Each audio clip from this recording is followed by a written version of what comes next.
keeping Cayman covered. We ask our listeners and viewers to avoid any statements or comments which are abusive, derogatory, malicious, or defamatory. Do not use indecent language or make any statement that is false or misleading. Call 1-800-534-8255, 949-6990, 949-8037, or WhatsApp us on 925-3261. Live from Radio Cayman Studio. This is For the Record with ORRETT Connor. Hear from your government officials, independents, and the opposition on issues that matter to you. For the Record. Engage in an open dialogue between residents and lawmakers. With ORRETT Connor. Informative, impartial, insightful. This is For the Record. And now, your host, ORRETT.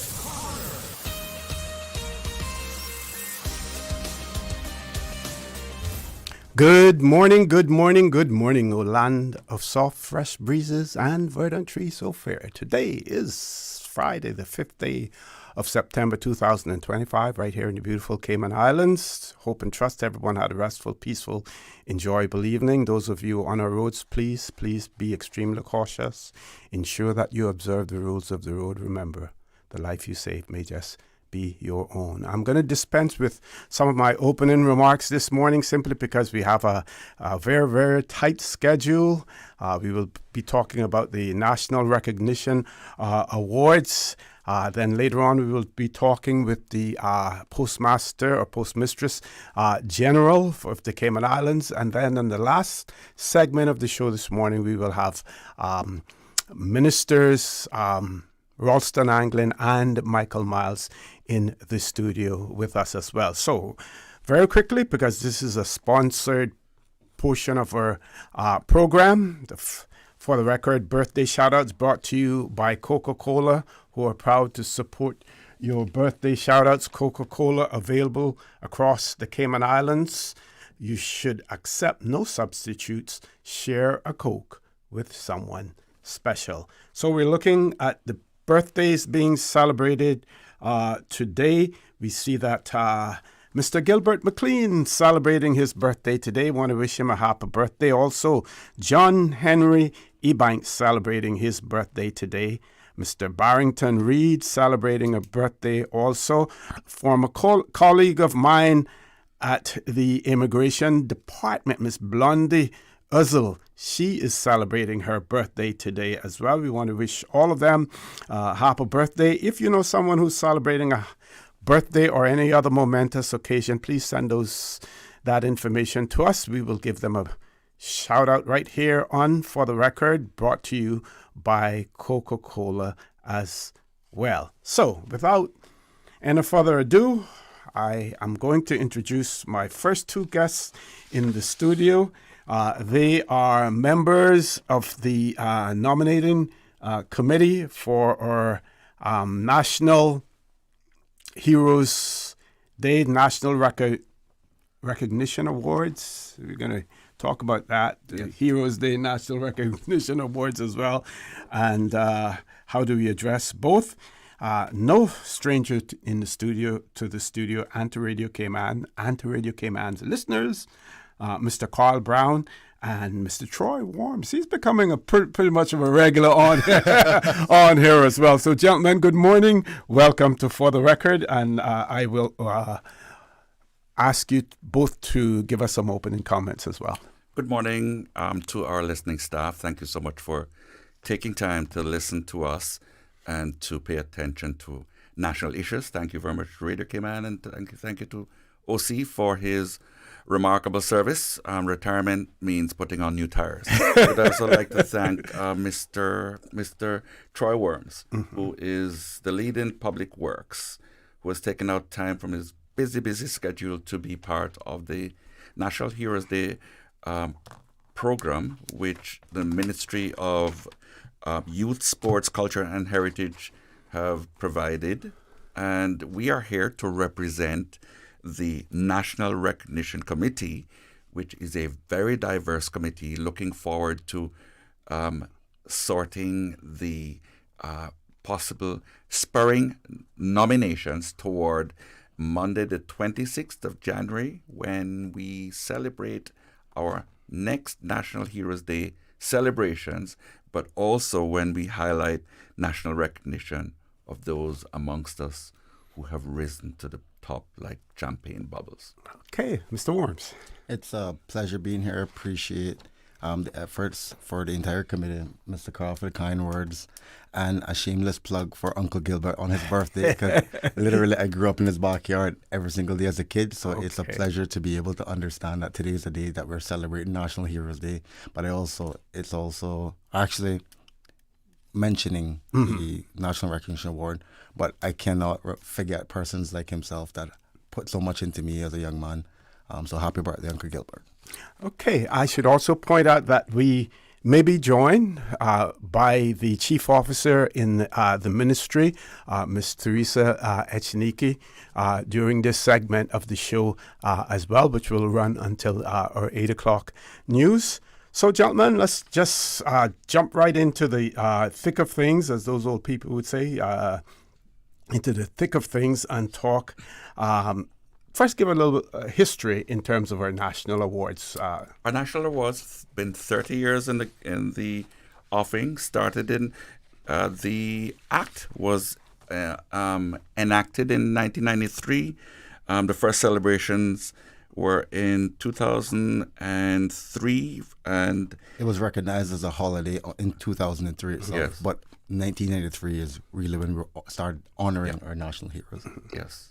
And it started with a focus on national heroes. So over time, we have every year there's a new theme.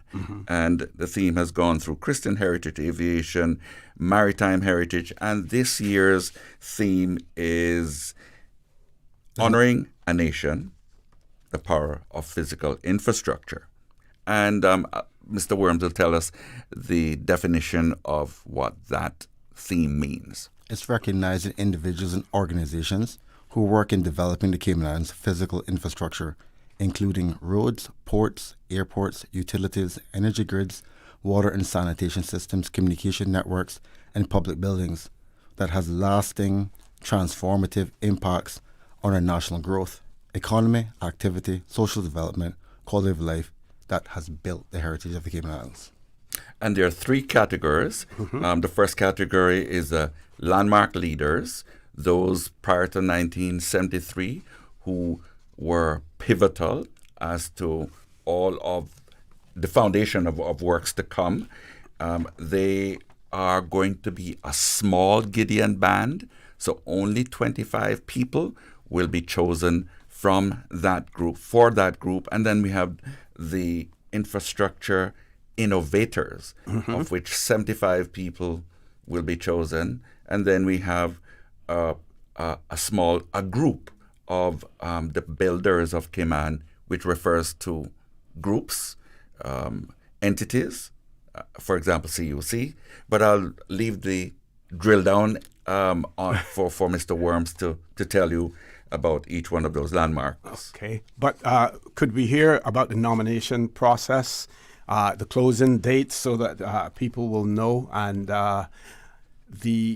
we know that there had been some challenges in terms of the website, whether or not those challenges have now been overcome, and it is whether or not it's much more earlier user-friendly. One, and there is a website. I'm going to leave Mr. Whorms with that detail for you and how it's done, but it's an easy process. And those who are technically challenged, you do have options. The closing date will be October the 15th. So with that, 11:59, October the 15th, you can go to www.gov.ky/YSCH, and on the page, there's a vote button. So you click that, it takes you to a digital form, and that's where you fill out the application for the National Recognition Awards. That will be for 2026, but you have to nominate by Wednesday, the 15th of October 2025, by the latest 11:59. So realistically, once you put that in, that's how we get the information to be able to see and go through the process. But if you are a person that is not technically inclined, Carl, tell them about where you need to go. You have access to all our public libraries. You can go there and seek assistance with persons there who will then guide you through the computer process and who will assist you with your nomination. The nomination, we are inviting you to provide, first of all, statements of clarity about persons. For example, roads in West Bay, Georgetown, or Savannah, or Cayman Brac and Little Cayman. You want their details. You want how long they served, what they did that would fit which category. You want pictures that you can find. You can dig those up in the archives. You can find them in old newspapers, and you can have word of mouth. You give us as much as you can. Thereafter, if more is required, the committee, through the ministry resources, will then contact you for further details to enable you to fine-tune and have a success. Okay, that was going to be part of my question. If there's limited information that a nominating person has, should they go ahead and do the nomination, put what they have there, and then follow up with the additional information afterwards? Yes. Okay. Yes. Okay. And they need to go and find their elders in community who have a resource, a tremendous encyclopedia of information. The first theater in Bushy Theater in town. Electricity, who had the first generator. You have to meet the criteria. The criteria is very, very pointed. In order for you to be an early pioneer, you have to have been a key executor behind a major public infrastructure that was the first of its kind, significantly transforming life in the Cayman Islands, leaving a lasting legacy. Holding to that, you will understand why there will be only 25 people chosen. So a person like Mr. Charles Hislop, for instance, Mr. Charles Hislop, would fall into that category. And Mr. Scotland, who was very involved in enabling roadways to go all the way to East End. And electricity in that area too. So those are very, and then remember now they're ports, they're airports. There is electricity, there is telecommunication, cable and wireless when it first came here. Those people who were pivotal in doing the hard work, and we are now standing on their shoulders. The memory is not too far to dig up. So, we know that family members or those nominating may have limited amount of information. Any collaboration that can be established between the archives and those families that would sort of like give them, put them in the front of the line, let's say, in terms of being able to get research done for this time period that is required. And any sort of collaboration between archives? Our committee is very diverse. And I must commend the Ministry of Youth, Sports, Culture and Heritage for being so remarkable. Ms. Teresa Echenike is our chair. And if you look at the list of those who comprise the committee, it involves somebody from the archives. And it involves somebody, because of this important theme, somebody from Public Works. And by the way, entities such as Public Works, CUC, Cable and Wireless, water companies, all of those can be considered, including Cable and Wireless, as I referred, because they're all under this physical infrastructure, power of physical infrastructure. So the archives is a part of our resource.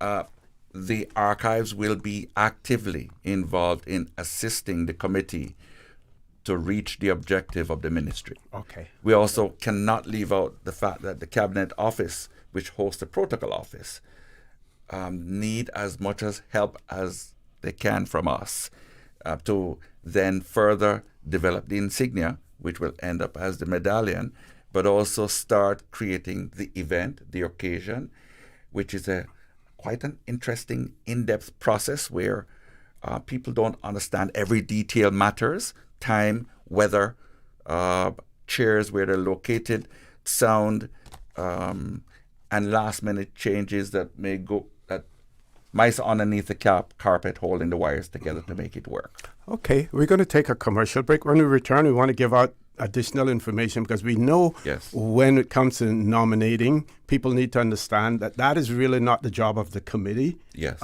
You're there to accept nominations, but you're encouraging the public to submit their nominations, as well. Because there are times when people, they don't see a name appear and they say, oh, this person, should have been nominated, but no one nominated them, as Everybody well. And the left committee for can't do that on their own motion. Folks, please stay tuned. We're also hoping to connect with the chief officer in the Ministry of Youth, Sports, Culture and Heritage, Ms. Teresa Echenike, when we return as well. Please stay tuned. For the record, we'll be back shortly. The Cayman Islands boasts of a long, colorful, and rich history. In tribute to our roots, Radio Cayman, the voice of the Cayman Islands, is pleased to bring you the Historical Vignette Series, brought to you by Rotary Central. For more than 110 years, Rotary members have used their passion, energy, and intelligence to take action on sustainable projects. The Cayman Islands, He hath founded it upon the seas. Royal James Anderson, 1923-1991. Royal Anderson was born in Jamaica and came to Grand Cayman at the age of 3 with his parents, Isaiah and Oriana Anderson. He served in the Home Guard during World War II and spent some time at sea with national bulk carriers. In 1950, he married Garnell Frederick, with whom he had 7 children. He joined the Cayman Islands Police Force in 1953 as a constable and later rose to the position of inspector. Royal retired in 1976 and a year later was given the Colonial Police Long Service and Good Conduct Award. He joined Cayman Airways as store inventory controller, moving after 2 years to the security guards force at Owen Roberts Airport, where he remained until 1984. He then was hired as security guard at the Government Administration Building, where he worked until his death. He loved to sing and was an active member of the Bordentown United Church. Radio Cayman's Historical Vignettes was brought to you by Rotary Central. For more than 110 years, Rotary members have used their passion, energy, and intelligence to take action on sustainable projects. Since 1993, Rotary Central has worked diligently each year to provide quality bus shelters to our community. A traveling convenience to our school children, the elderly, young people going to work, guest workers, and visitors using the public bus. We, Rotary Central, help you, our advertisers, make it happen. Your marketing dollar travels a far way.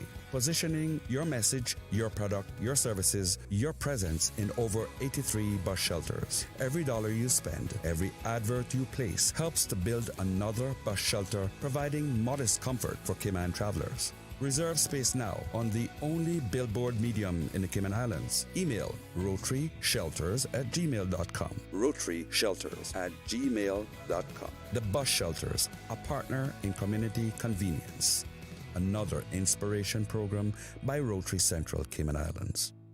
Did you know that Doctors Hospital provides urgent care services 24 hours a day, 7 days a week? And Doctors Hospital's urgent care physicians have access to the most advanced MRI and CT imaging in the Caribbean, providing reliable diagnostics when you need it most. When you need quality urgent care for an illness or injury, Doctors Hospital is here for you 24/7. Whether it's a migraine, chest or abdominal pain, shortness of breath, broken bones, or another urgent need, Doctors Hospital at the top of Walker's Road. Urgent care right now.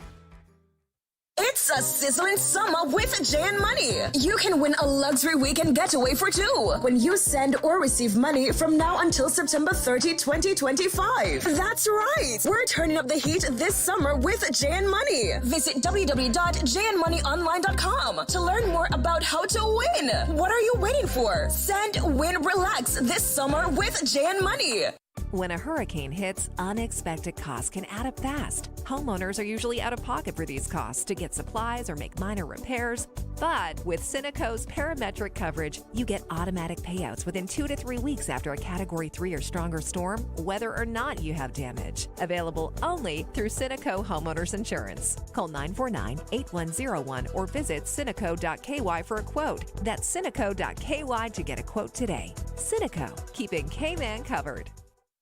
Can you imagine your home completely organized? At Brand Source Custom Closets, we can. We specialize in designing and building custom closets and storage units for any room in your home, including the garage. With tailored designs and custom LED lighting solutions to fit your lifestyle and budget, our custom closets expert is committed to enhancing the value of your home with a solution that is uniquely yours. Visit our showroom or call 623-6774 to schedule a no-obligation appointment with our design expert. Brand Source Custom Closets, 209 Dorsey Drive, Industrial Park. This summer, happiness is better when you share it. Coca-Cola invites you to share a Coke with someone special. Grab an ice-cold Coke and find a name. Maybe theirs, maybe yours, maybe a surprise. Because nothing says you matter like sharing a smile and a Coke. So who will you share a Coke with today? Find your name, find your friends, and share a Coke. Available now.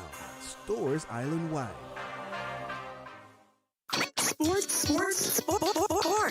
Stay up to date on your sports news with Radio Cayman Monday through Friday at 7 a.m., 6 p.m., and 10 p.m. It's all about sports.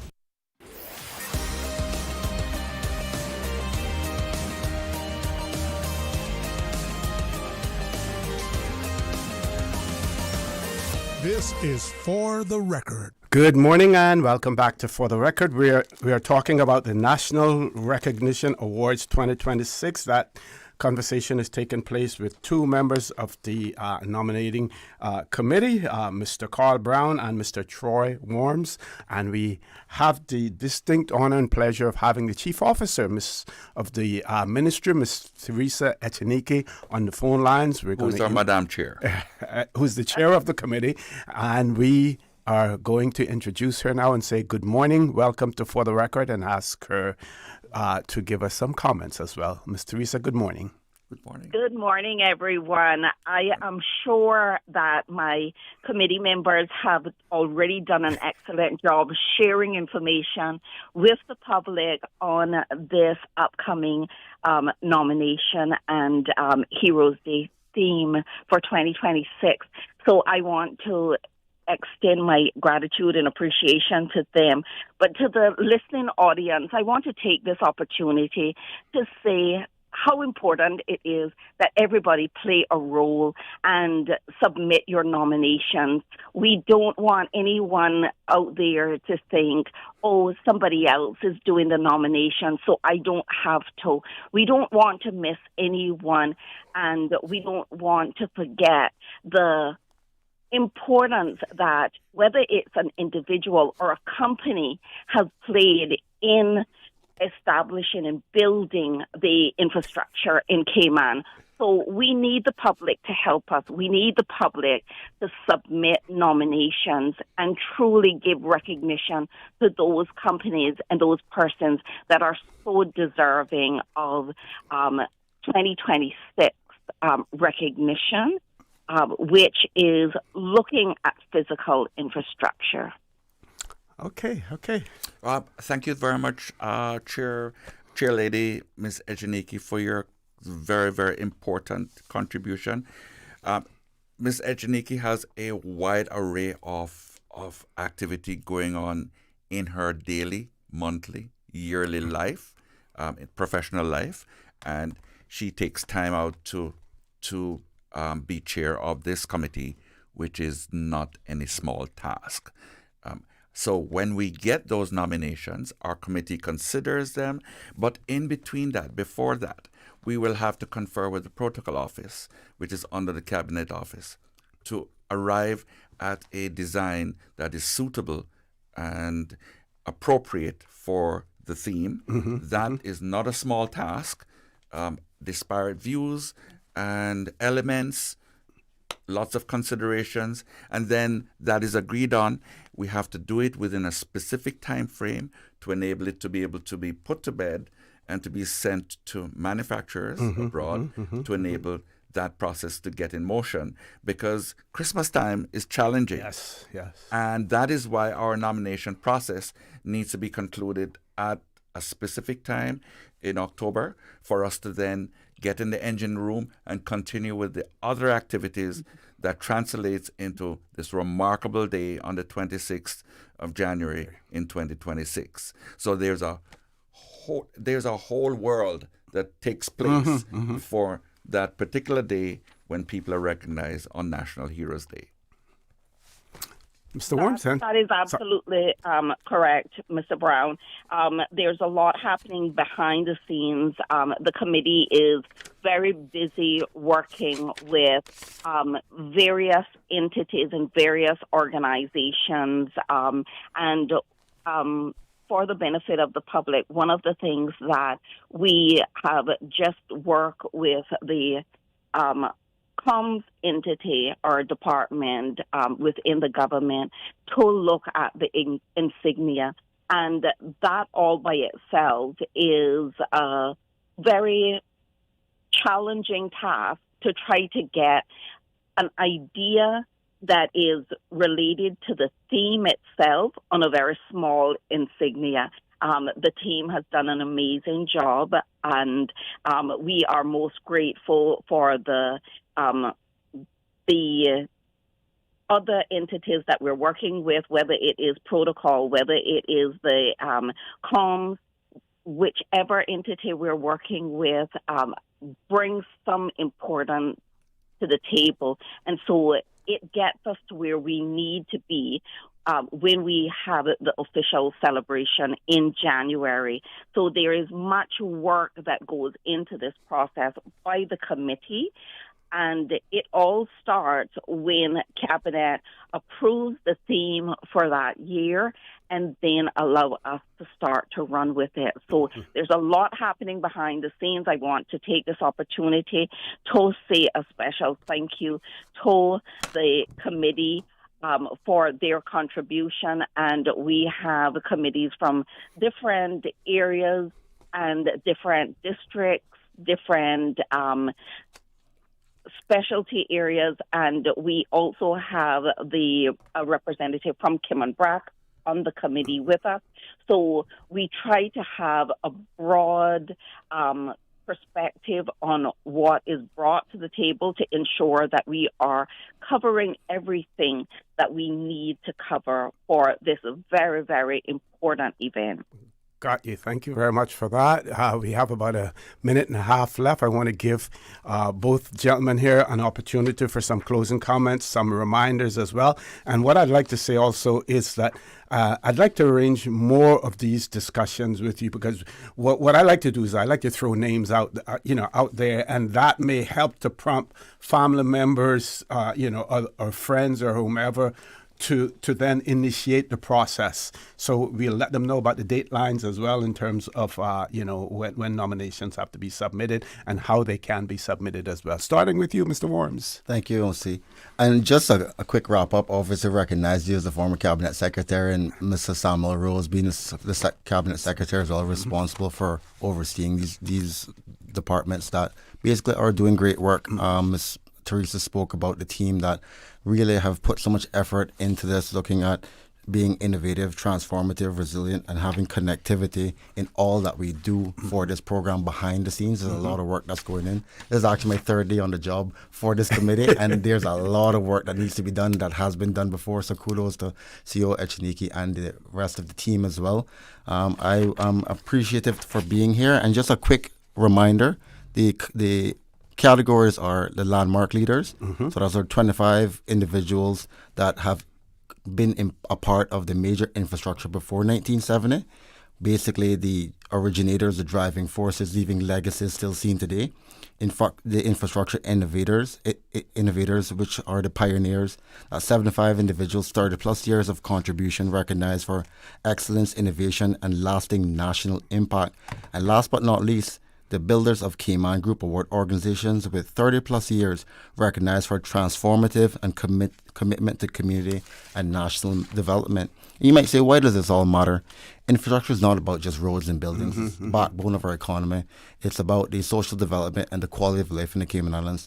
Our Heroes Day is about saying thank you for those people who have built this strong foundation we call Cayman, and that we're here to appreciate and enjoy. So thank you, OC, and thank you for having me. And looking forward to more of these conversations as well. Mr. Brown. Yes, we would like for you to do your nomination through www.gov.ky/YSCH and press the nominate button. Give as much detail as you can.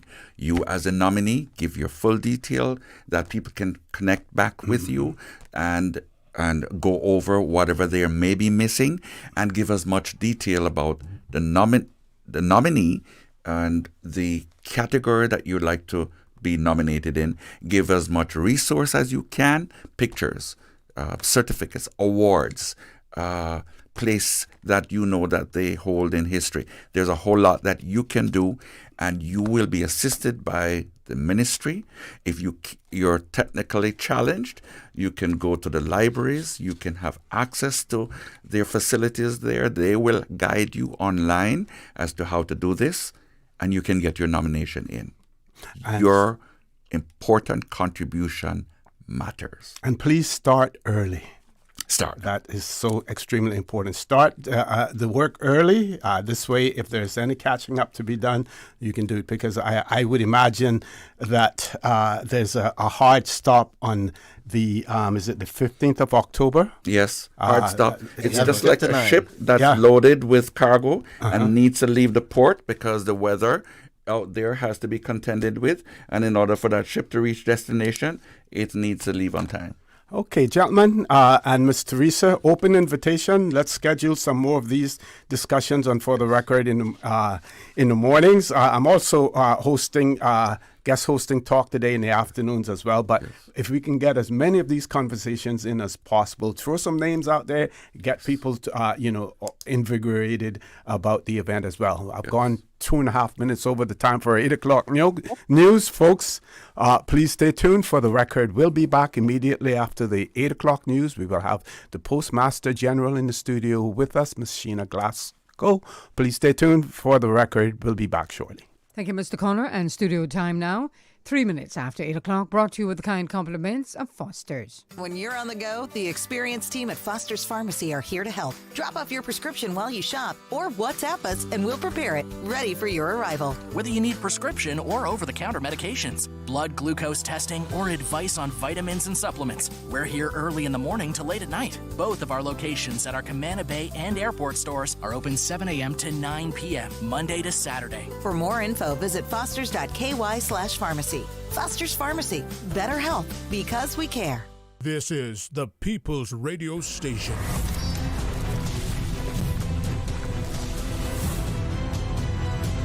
Radio Cayman in the Cayman Islands. For today's biggest news. Radio Cayman, the voice of the Cayman Islands.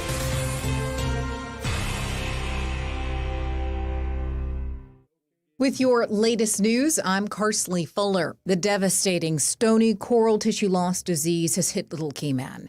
Marine researchers there for the annual long-term coral reef assessment noticed coral lesions resembling skittle at Black Hole and Windsock Reef dive sites, and Department of Environment scientists have since confirmed the lethal coral disease and carried out surveys to establish the extent of the infection. Skittle is an aggressive disease in which coral tissue dies within days, weeks, or months, exposing the bare calcium carbonate skeleton. Up until recently, there weren't any confirmed reports in the sister islands, and the DOE says evidence suggests the infection started in July. Skittle first arrived in Grand Cayman in 2020, slamming through Grand Cayman's reefs within 18 months, circumnavigating the entire island as, quote, various methods developed to treat the disease are ultimately ineffective at stopping its spread. The DOE says response efforts remain focused on preventing the spread to Cayman brack by isolating scuba gear and boat bilge water to individual islands as much as possible. Data collected in Grand Cayman has proven that once established, the spread of skittle is, quote, essentially unstoppable. Cabinet's meeting in Cayman Brac was a busy one. On October 22nd, Cayman leaders approved a coastal work permit for the construction of a dock off Boddentown Road near the junction with Frank Sound, and Greenland an 18-month extension of the permit for the construction of a dock off North Church Street near the cemetery. Looking at legislation, drafting instructions for a commencement order were approved to implement sections of the Customs and Border Control Amendment Act that will introduce a 2% duty on temporary imports. Cabinet is also looking to update the Liquor Licensing Act and regulations. Money matters. $532,000 in supplemental funding were approved for the regiment, shifting money from the budgets for registers of corporate intellectual property and vital information and framework for the functioning of the financial services industry. Meanwhile, $1.2 million was pulled from the framework for the functioning of the financial services industry budget, redistributed to the Office of the Commissioner of Police for crime prevention and protection services, crime investigation and criminal justice services, and policy advice, administrative, and support services. You can find the full meeting summary online at gov.ky.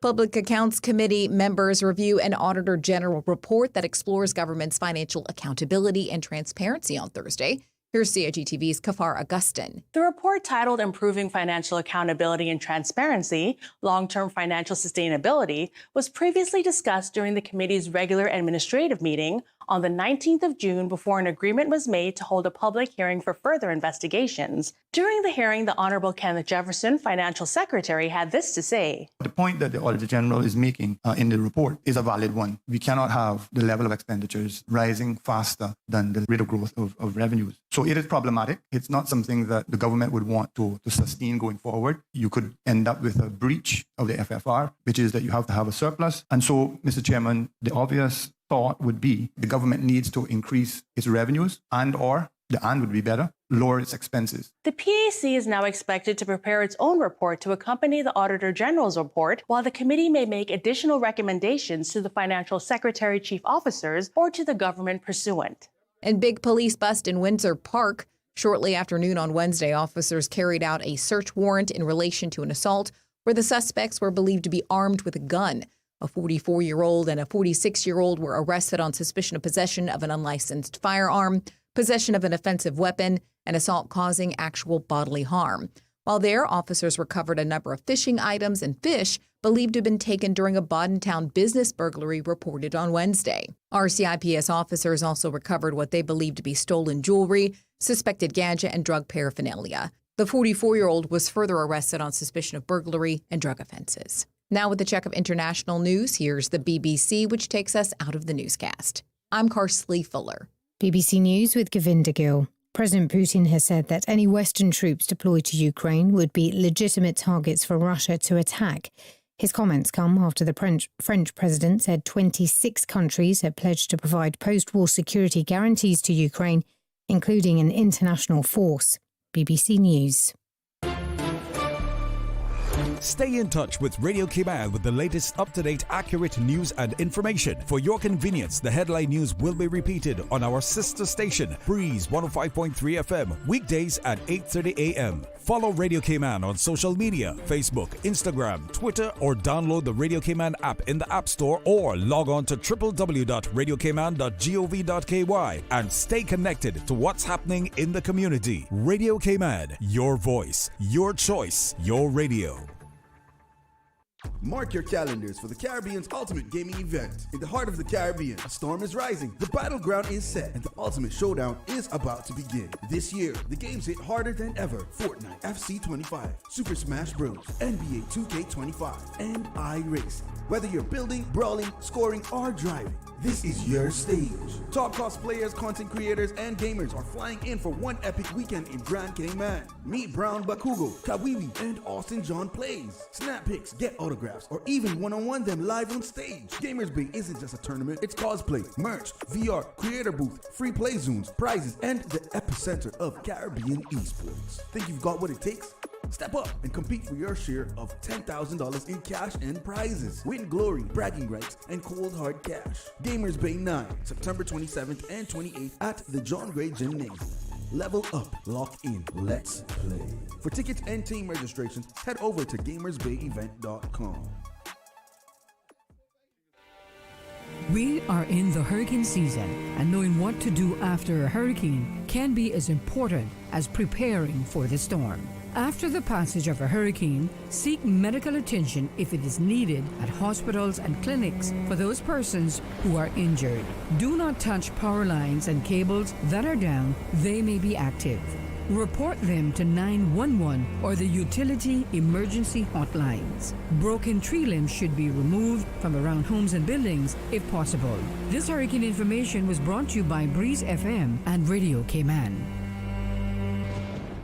Healthcare Pharmacy, caring about your health for the past 25 years. Radio Cayman's premier health show. Alzheimer's and dementia, are they the same disorder? Yeah, I think that's a very important question. For the Health of It with Tara Bush. For the Health of It with Tara Bush. Is heard on Saturdays at 9:30 a.m. and on Wednesdays at 7 p.m. Brought to you by Healthcare Pharmacy in Grand Harbor, where they care about your health. Transfer and refill your prescription online. Visit healthcarepharmacy.com or call 947-8900. Healthcare Pharmacy, now with a second location in Governor's Square. Healthcare Pharmacy, where they care about your health. The 8 a.m. weather update, brought to you by CG Brickade, where people come first.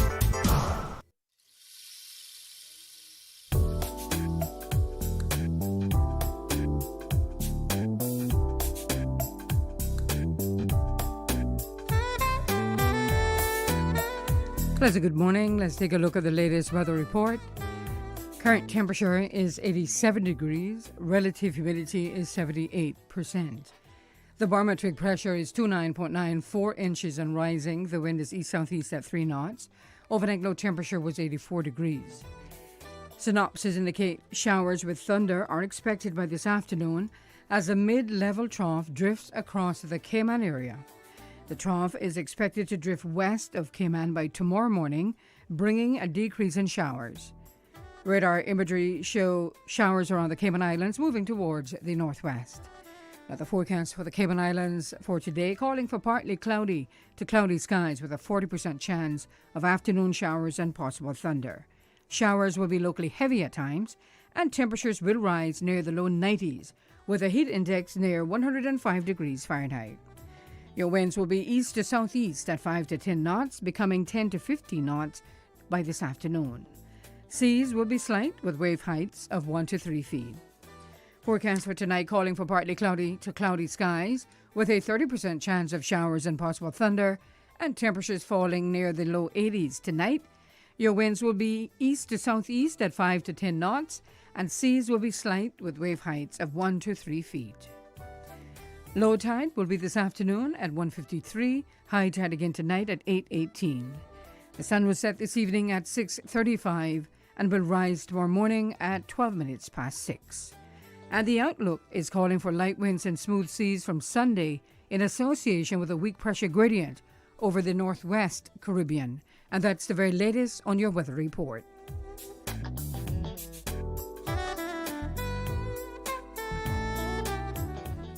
Hey folks, thanks for your patience. We'll be taking off very shortly. Should be wheels up in about 40 minutes. And due to a bumpy ride, snacks and beverage service has been suspended. AC has given us some trouble. Sorry folks. And Wi-Fi is out. And so is the entertainment. Yeah, I'm sorry about the smell, folks. We are aware. I know. Just one more quick note. We are going to have to deplane. Come on! We're like the plane ride that isn't a nightmare. CG Britkay. Good like that. The 8 a.m. weather update, brought to you by CG Brickade, where people come first.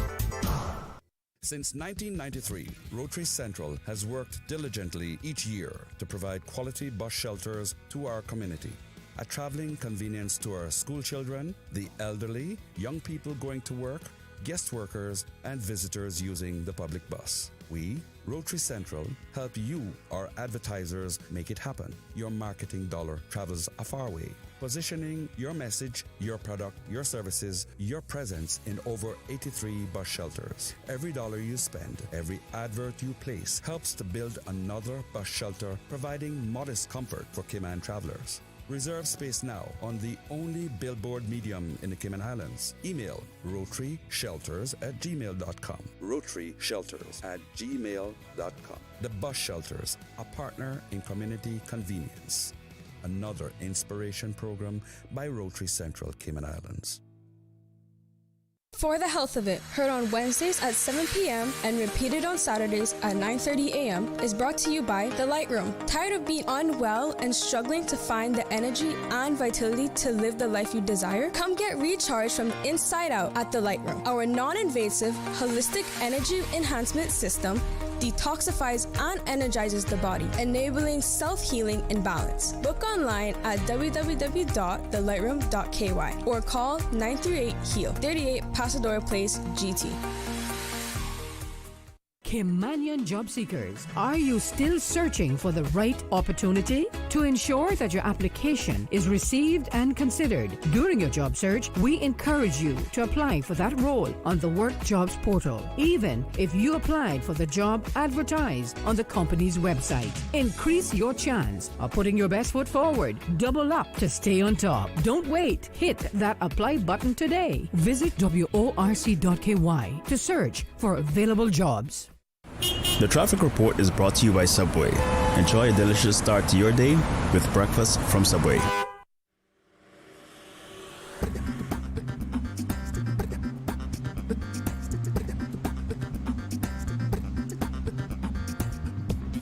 Good morning again. Let's take a look this time at what's happening on our roads. Further up on Shamrock Road, not too bad as traffic flowing moderately. Further down, different story, as traffic is steady on further down on Shamrock Road as you approach the Linford Pearson Highway and coming off of Agnes Way and Bobby Thompson Way. Slow moving traffic on Crew Road heading to Georgetown. Eastbound traffic on Crew Road is moving on swiftly. Edward Street, moderate flow of traffic and no issues on Owen Roberts Drive as traffic is light to moderate, as well as coming from the West Bay 4-way stop. On the West Bay Road in front of the Ritz, traffic is moderate in both directions, and coming off of the Esley Tibbetts Highway, traffic is moving on steadily and continuing on to North Sound Road. Moderate flow of traffic heading towards the Industrial Park area.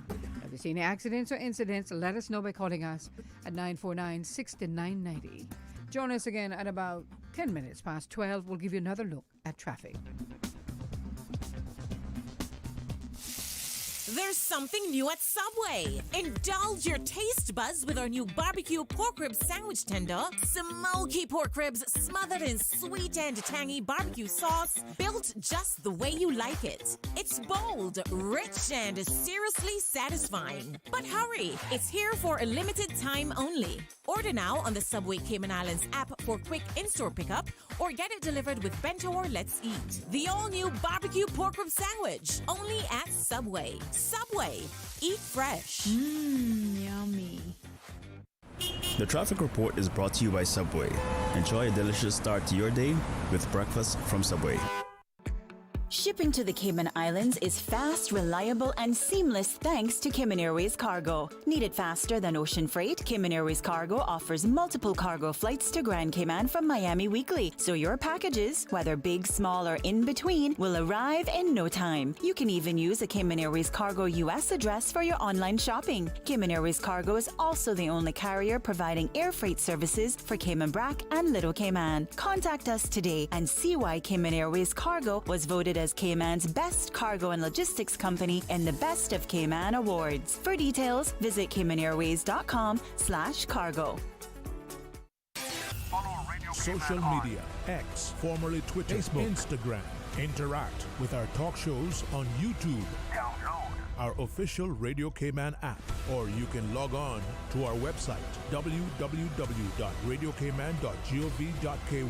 You can also add us to WhatsApp on 925-3261.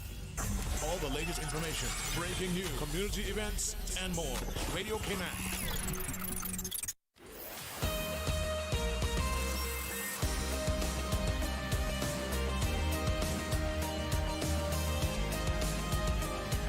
For the record, with ORRETT Connor.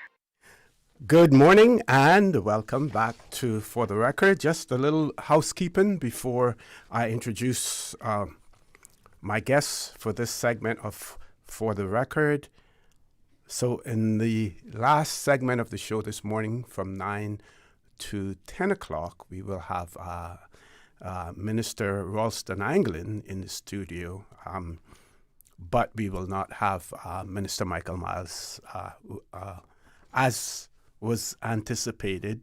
We won't have, some changes have been made there, so Minister Miles will not be there. For those of you, our listeners and our viewers, in this segment, if you have any questions or comments, we're inviting you to please put them on our WhatsApp chat. That number is 925-3261 in the event that we will not have an opportunity to open the phone lines to callers as well. My pleasure now to invite in the studio with me none other than Mr. John Fahy, who's the Assistant Postmaster General in the Cayman Islands, and of course, no stranger to Radio Cayman, going back a long way. That's a long way, and then, of course, when it comes to election times, then she's on there again. I'm sure of my age. I know it. Hence and now, none other than Miss Sheena Glasgow, the Postmaster General. Folks, good morning. Welcome to For the Record. John, this is your first time on here. I want to give you an opportunity to introduce yourself to our listening and viewing audience. Yes, good morning. Yes, it's a new opportunity for me, so I'm very happy to be here. Thank you very much.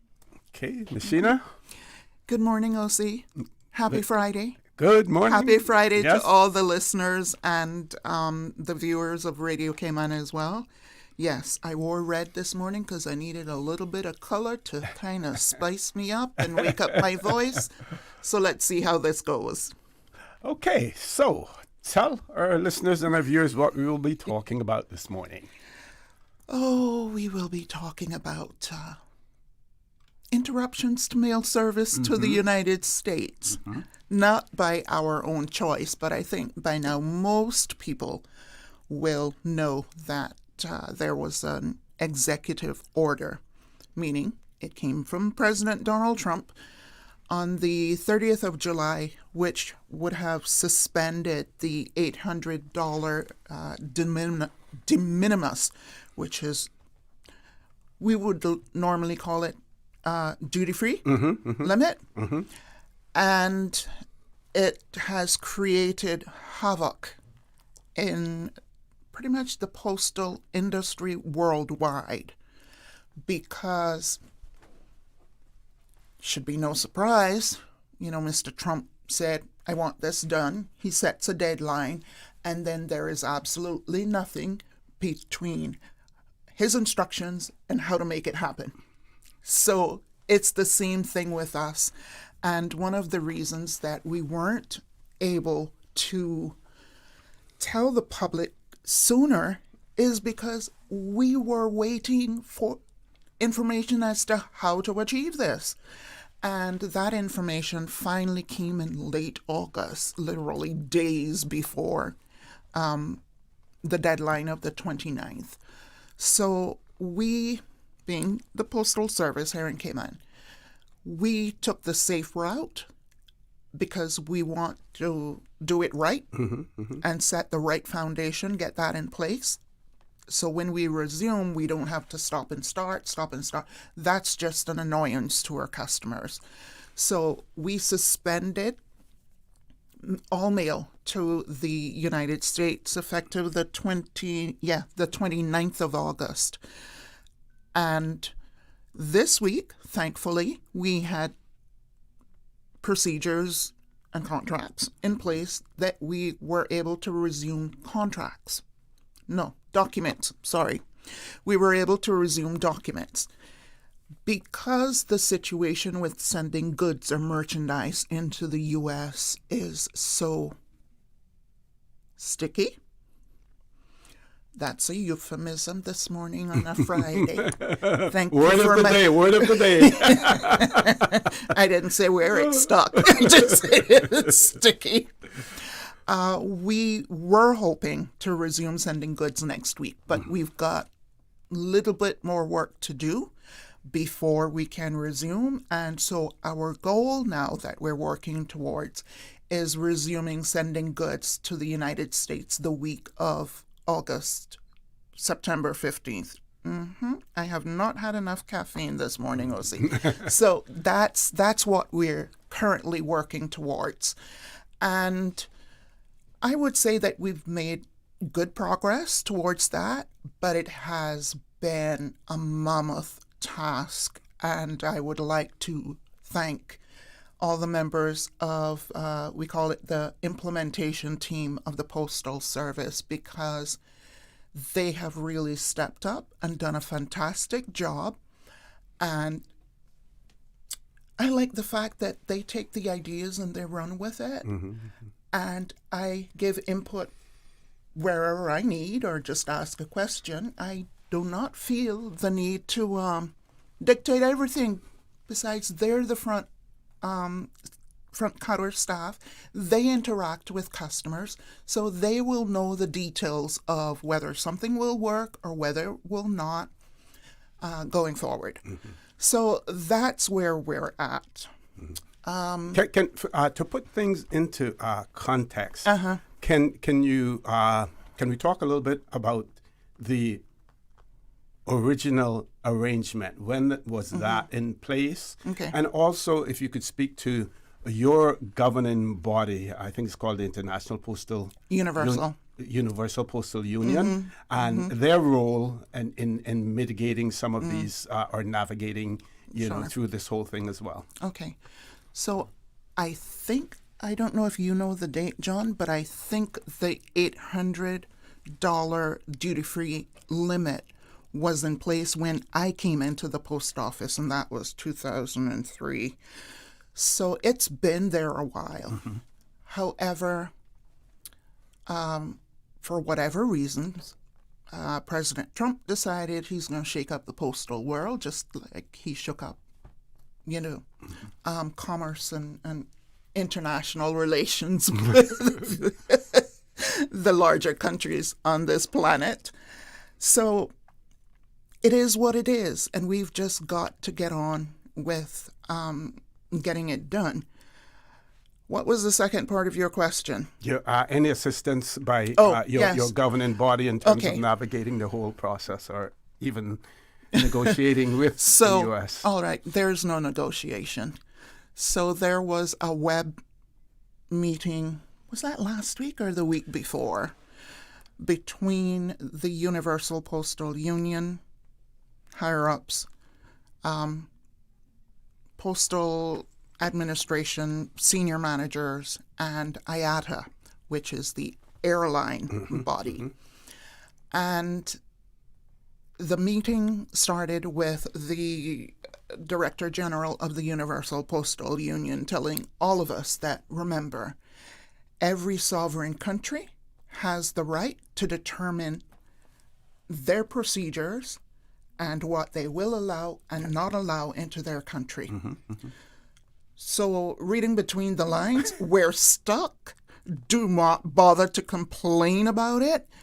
Do not wait for things to change. Get on with complying with the current system that is in place. And so that's what we've had to do.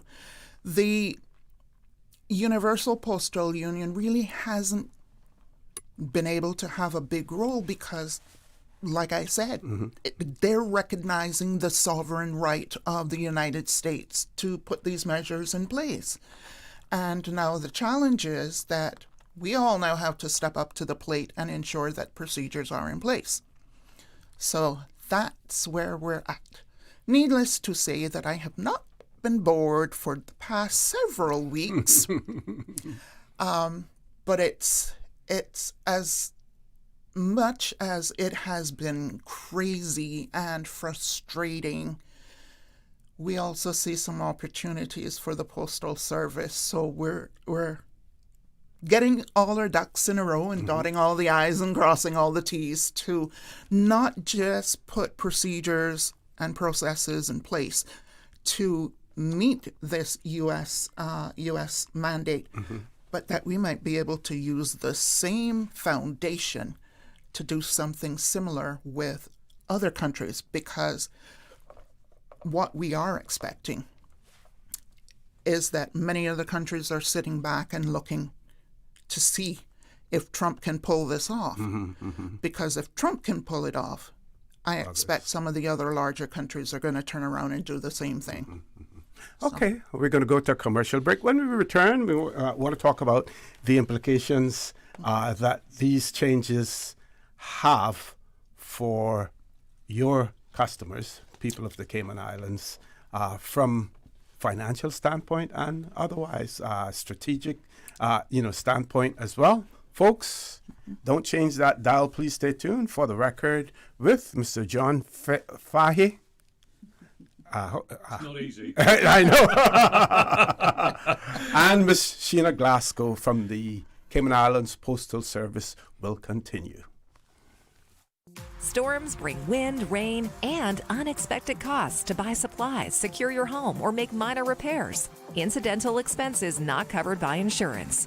Until now, with Cineco's parametric coverage, you get automatic payouts within 2 to 3 weeks of a Category 3 or stronger hurricane, whether or not you have damage. Available only through Cineco's homeowners insurance. Visit Cineco.ky to get a quote today.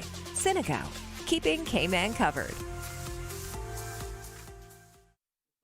My mom's a superhero. She always knows what to do when I feel icky. Yesterday, we went to West Bay Pharmacy, and they had everything she needed. Medicine, my favorite Band-Aids with dinosaurs, and even flavored vitamins. Mom says they keep our family healthy. I think they're magic.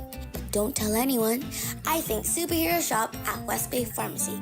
West Bay Pharmacy, where the superheroes shop. West Bay Pharmacy and Centennial Towers. Convenient quality care is just around the corner. Shipping to the Cayman Islands is fast, reliable, and seamless thanks to Cayman Airways Cargo. Need it faster than ocean freight? Cayman Airways Cargo offers multiple cargo flights to Grand Cayman from Miami weekly, so your packages, whether big, small, or in between, will arrive in no time. You can even use a Cayman Airways Cargo US address for your online shopping. Cayman Airways Cargo is also the only carrier providing air freight services for Cayman Brac and Little Cayman. Contact us today and see why Cayman Airways Cargo was voted as Cayman's best cargo and logistics company in the Best of Cayman Awards. For details, visit CaymanAirways.com/cargo. Looking for fresh, healthy food that's full of flavor? Then you've got to visit Kirk Market. Our dishes are made with fresh, high-quality ingredients. Enjoy vibrant mixed greens or satisfying pasta salads. Or try one of our delicious grill options like blackened chicken, spicy beef steak, or grilled salmon. Looking for something light and flavorful? We've got sushi rolls and poke bowls prepared daily. And don't forget to explore a hot bar or Billy Fresh salad at the salad bar. Stop by Kirk Market today for breakfast, lunch, or dinner and taste the difference. Eat well, live well with Kirk Market.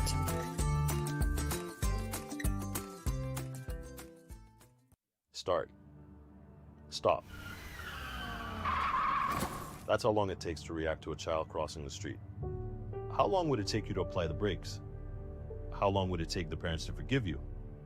How long would it take you to forgive yourself? Slow down. Save a life. Not only theirs, but your own. Texting, speeding, and ignoring safety rules can cost lives. Visit gov.ky/road safety to learn more and help keep our roads safe.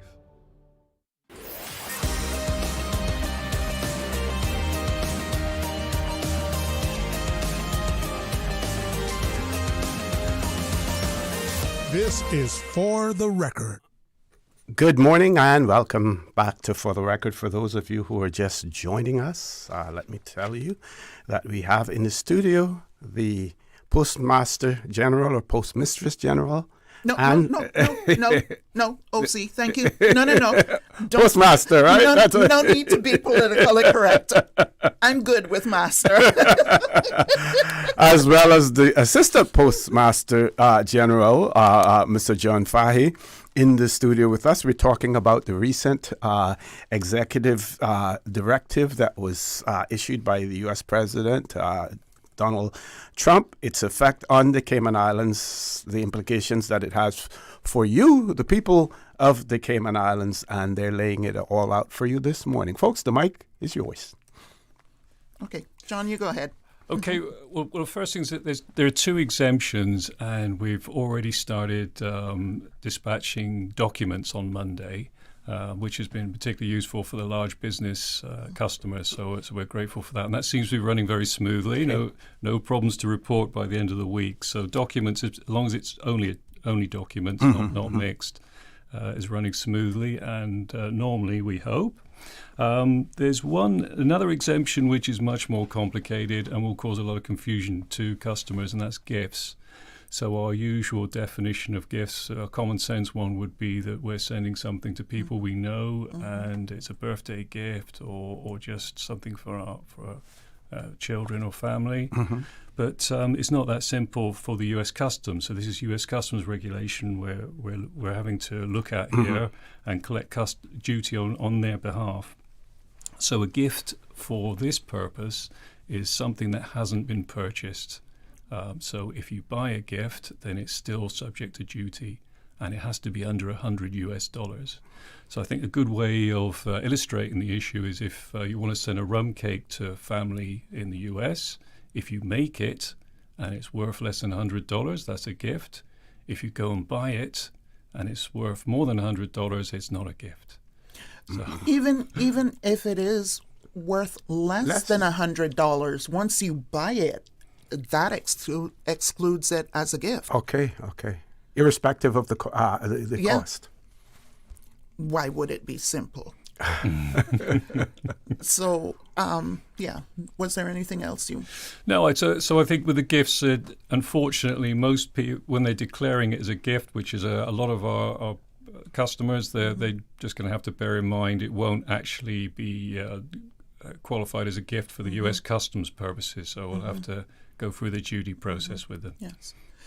And like I said, it wouldn't... Why must it be simple? So it gets even more complicated, because if you've purchased something, let's use typical souvenir as an item, souvenir item as an example.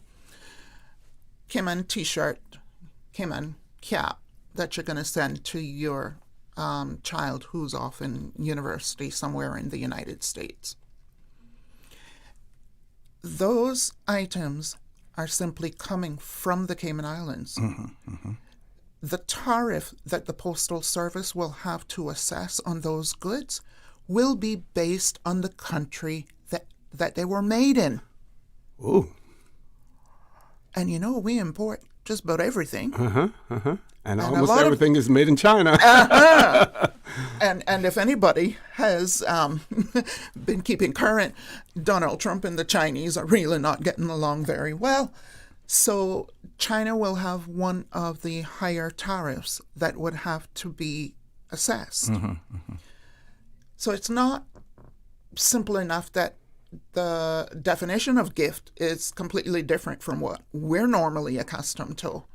It is additionally that the value of the goods the tariff assessed on the value of the goods will be the country in which the item was made. Right. That being said, I expect that U.S. Customs inspection and diligence of parcels coming from pretty much everywhere, but I'm going to say the Caribbean because we have some specific issues that the U.S. like to keep an eye on. So I expect that U.S. Customs diligence and scrutiny and inspection of incoming goods is going to escalate.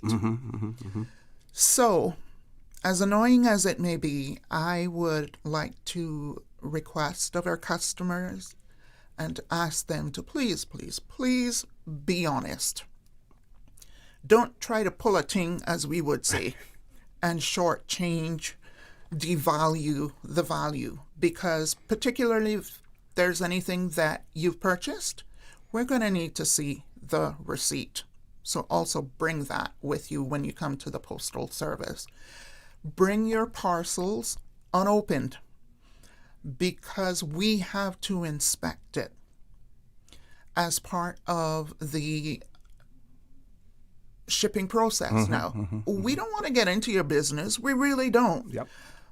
But there are ramifications if we are not diligent in our inspection and we let something slide and U.S. Customs catches it. Oh, that's going to bring a whole different level of headaches. So be honest in your declaration. So previously, if let's say the goods in the packet parcel was under $800, we would simply inspect it to make sure that none of the items are prohibited items. And we would just charge our postage based on the weight. Now, we still have to do the postage. We still have to inspect the items. But now we have to include a tariff based on the country of the goods that you are sending. In addition to that... So you collect it on behalf of the U.S.? Yes. Okay. And how we get it to there is another nightmare. But anyway. Oh, did I say nightmare? Another challenge. Oh, see, you know if I am cracking jokes. I'm know, okay. That's your personality.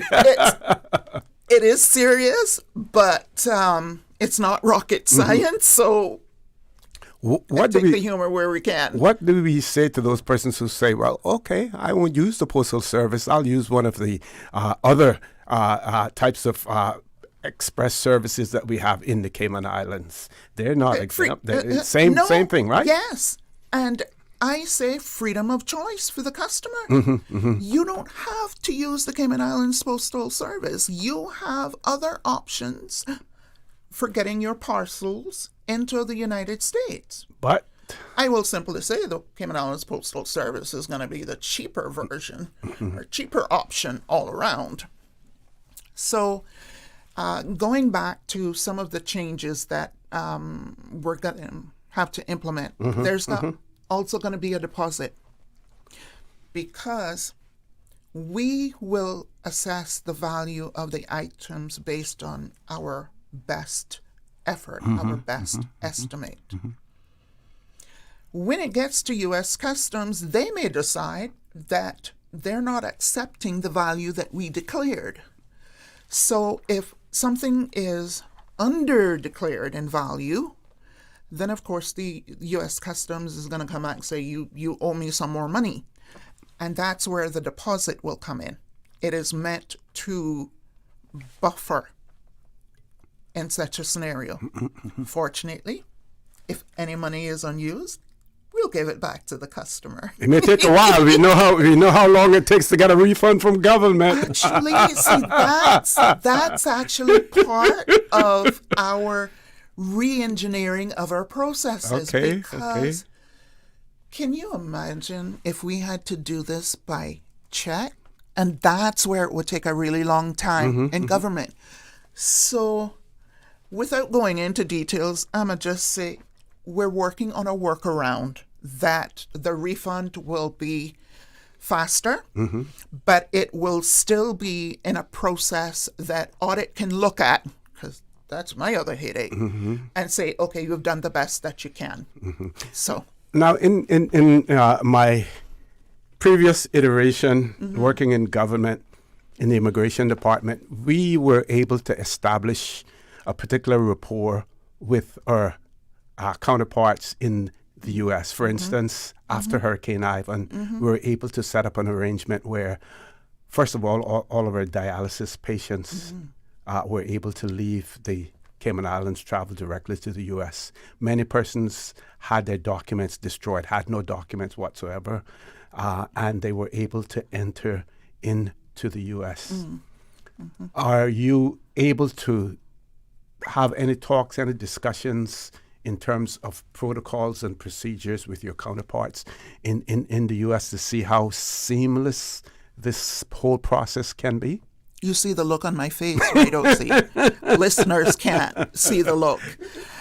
Speaking bluntly, we're too small. Even if we collectively, as all the Caribbean countries were to band together, we're still too small. Because, okay, I don't remember the statistics. I don't know if you do, John. But when you look at the source of revenue of the United States Postal Service, the vast majority of it comes from their domestic service. The international service, and when I say international, I mean worldwide international into the United States, is a smidgen. So what's their incentive to really make things easier for us when their focus is going to be on their domestic products? I come back to, we've just got to get on with it and put our systems in place to ensure that we are compliant.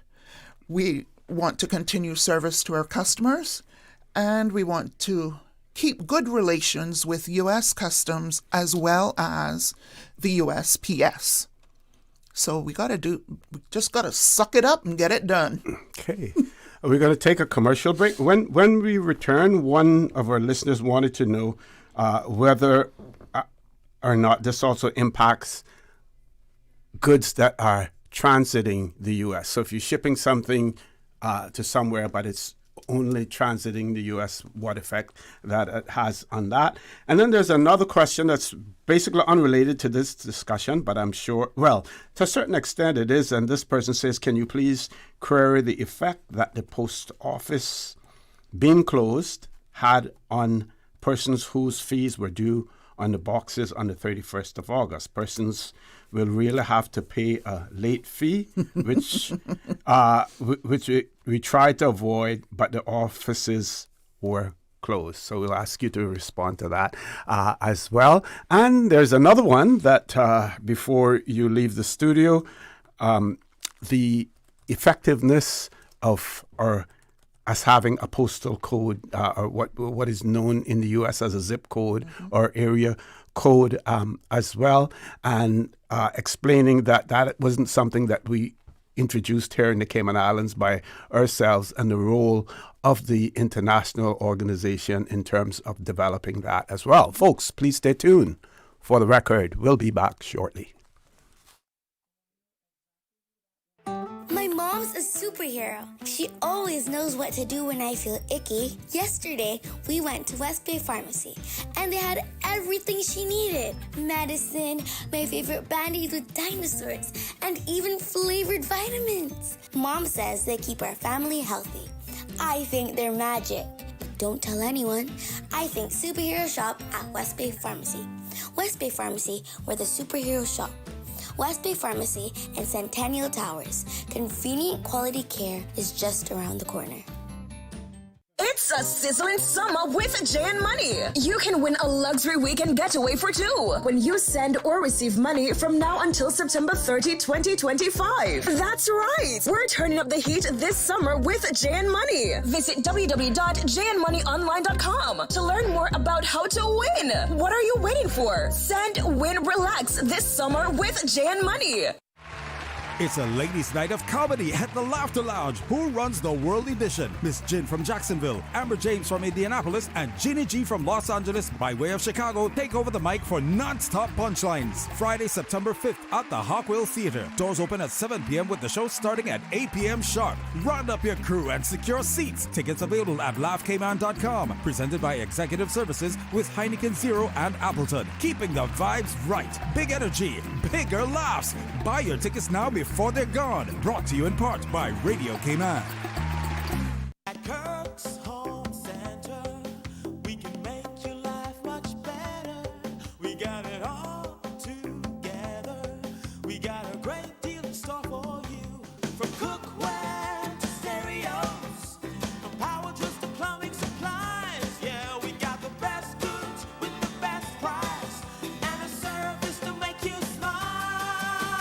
Kirk's Home Center, we got a great deal in Your dream home starts with a vision, and often inspiration is at the heart of that vision.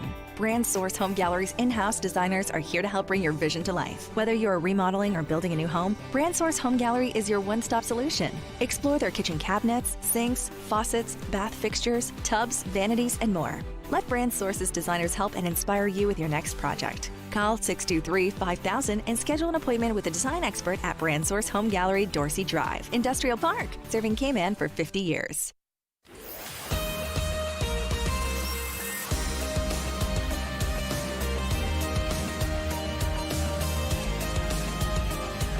For the Record with ORRETT Connor. Good morning. Welcome back to For the Record. We're on the last segment of the show this morning with the Assistant Postmaster General, Mr. John Fahy, and Ms. Sheena Glasgow, the Postmaster General. We had two queries before we went to the news break. I want to give you an opportunity to respond to those as well. Ms. Sheena?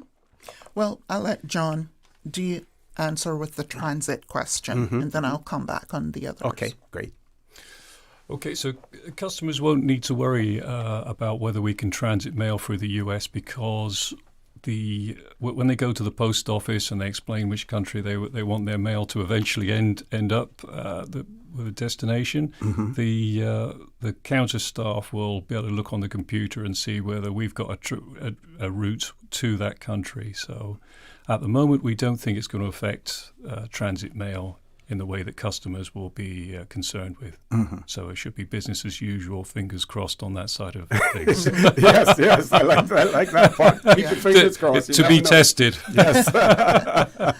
Don't want to give them any more ideas. No. But before I go back to the other questions, really that question raised something else that we heard. How will this affect Christmas gifts, particularly if you're shopping online in the U.S.? It doesn't affect that because you're buying in the U.S. and it's coming to Cayman. The issue is you're sending goods from the Cayman Islands into the U.S., and that's where the complexity remains. So goods coming out of the U.S. into the Cayman Islands, I don't expect any procedures to differ from what they've already been in place. So hopefully that'll be helpful for some of the customers. Okay, so late fees for postbox rentals. Yep. Oh, see? Why do we wait for the last minute with everything? Frankly, the Postal Service sends out notices that your postbox rental is due well in advance of the due date. The due date remains the due date even if you're rushing to pay at the last minute in the grace period. So we give you a bly. But technically, if it was due on the 1st of August and you tried to run to the post office on the 29th of August and we were closed for a staff meeting on this very subject, you're still late. It was due on the 1st of August. And there is a difference. Furthermore, we have an online payment facility.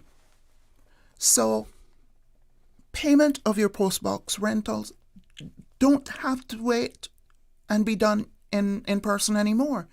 You can do that online. Just ask us for the instructions because we'll give it out as customers require it. Can I say that any other way? Can't make it much simpler than that. Okay.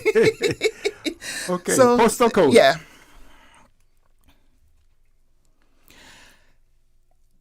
One of the mandates of the Universal Postal Union for years has been to get every country with a formal addressing system.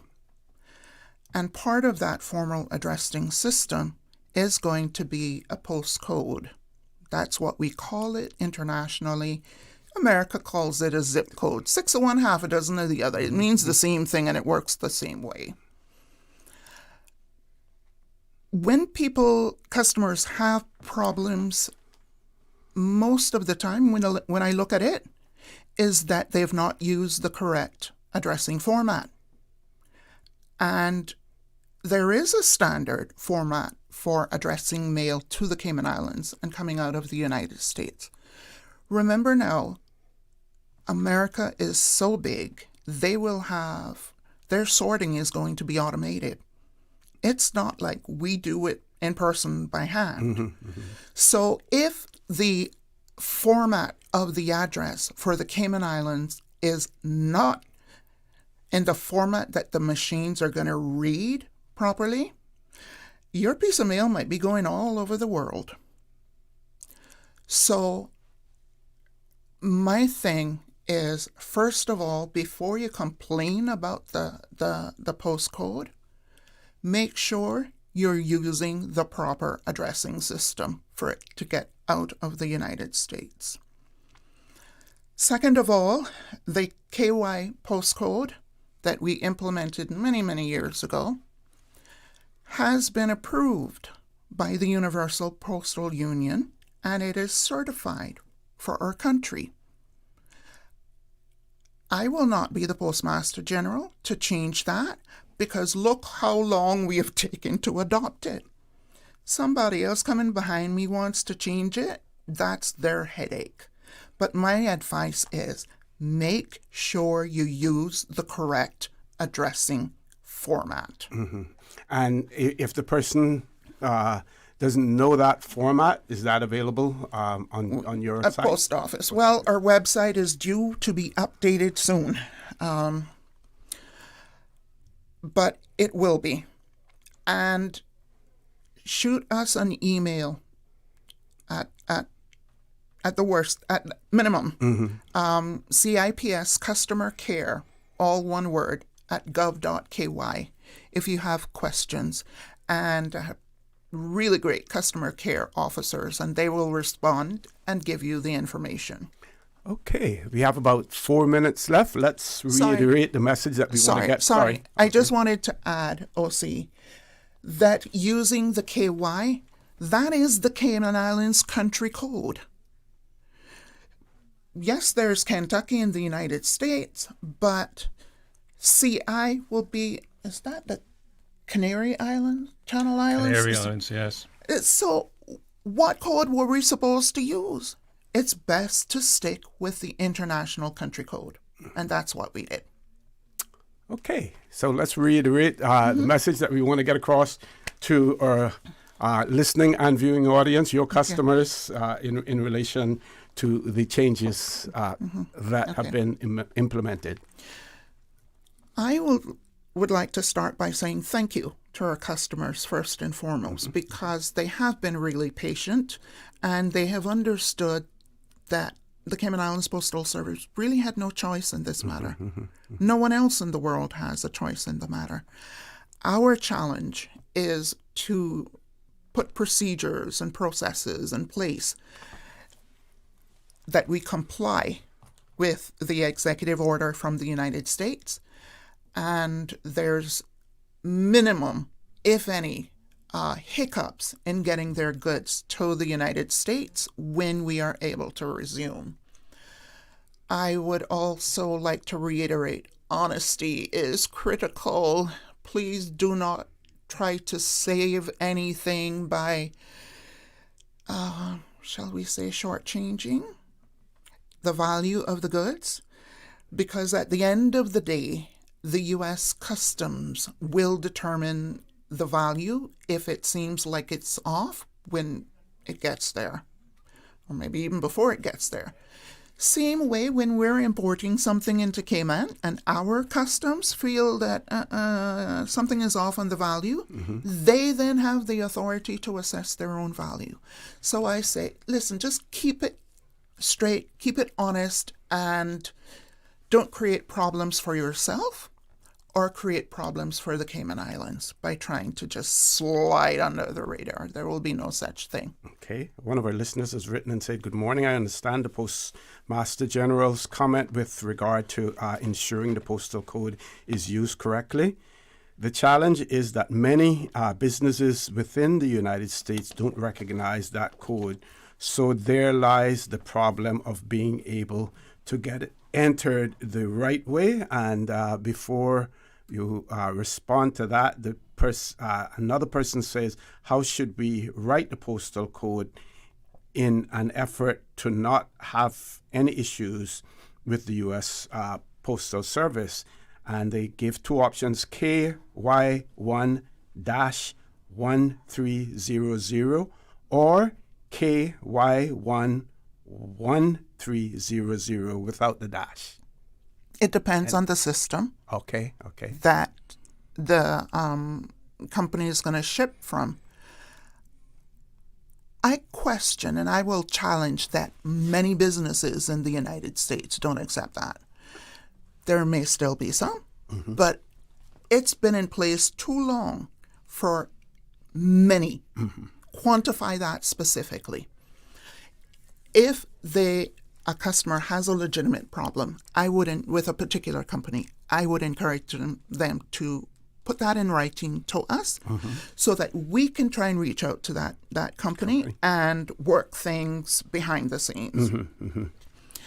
The addressing line, the last line of any address for any country needs to be the name of that country. So in our case, person's name is first, P.O. Box number 12345, Grand Cayman, space, and the KY postcode. And again, I say, yes, some systems and formats don't want the dash. The important thing is to get the KY in and the numbers that are linked to your post box number. And finally, Cayman Islands as the name of the country. Okay. John, any comments from you in closing? Well, one thing that will help customers wherever they're sending, but particularly now when they're sending to the US, is there's an app they can download on Apple or Android, and it's EAD. That's for Electronic Advanced Data for Customs Declarations. That's EAD, Customs Declaration. And if they download that, then they can make their customs declaration at home, and they can save their address and any regular destination address, and it'll save them a lot of work. Okay. I want to thank you all very much. Thank you. And I'm sure that the information that has been imparted this morning is extremely important to your customers and our listening audience as well. Folks, we're going to go to our headline news. When we return, we will have Minister Rolston Anglin in the studio with us. Don't change that dial. Please stay tuned for the record. We'll be back shortly. From Radio Cayman's newsroom, this is Headlines. Local, regional, international news. The Headline News is brought to you by Kirk Market and Health Services Authority. Shortly after noon on Wednesday, officers carried out a search warrant, and a 44-year-old and a 46-year-old were arrested on suspicion of possession of an unlicensed firearm, possession of an offensive weapon, and assault causing actual bodily harm. While carrying out the search, they also found fishing items and fish believed to have been taken during a Boddentown business burglary, reported on Wednesday. In international news, Russian President Vladimir Putin has rejected Western proposals for a, quote, reassurance force in Ukraine the day after any ceasefire comes into place, following a Paris summit aimed at finalizing plans for security guarantees. French President Emmanuel Macron said 26 of Ukraine's allies had formally committed to deploying troops, quote, by land, air, or sea to help provide security the moment fighting was brought to a halt. He did not detail any of the countries involved. Putin sought to quash the allies' initiative with a warning that any troops deployed to Ukraine would be, quote, legitimate targets, especially if they appeared now, even though there are no plans for an immediate deployment. And U.S. President Donald Trump will sign an executive order today that directs the Department of Defense to be known as the Department of War. The move would restore a name the agency last held in the 1940s And according to the text of the order seen by the BBC, the aim is to, quote, project strength and resolve. The department will initially use the new name as a, quote, secondary title, while the administration seeks congressional approval to make the change permanent. The White House has yet to say how much a rebrand will cost, but U.S. media expect $1 billion price tag for the overhaul of hundreds of agencies, emblems, email addresses, and uniforms. Those are your headlines. I'm Karsley Fuller.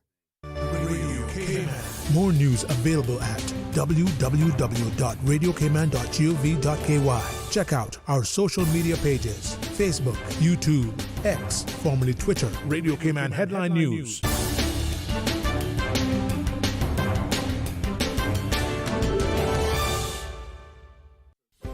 Do you have a healthcare question but not sure who to ask? Contact HSA's Patient Call Center to speak to one of our experienced clinical team members. We are here to answer your questions and help guide you through your healthcare journey. Need to make an appointment? Our team can help. Contact HSA at 949-8600 or email info@hsa.ky. At HSA, we are committed to caring for you.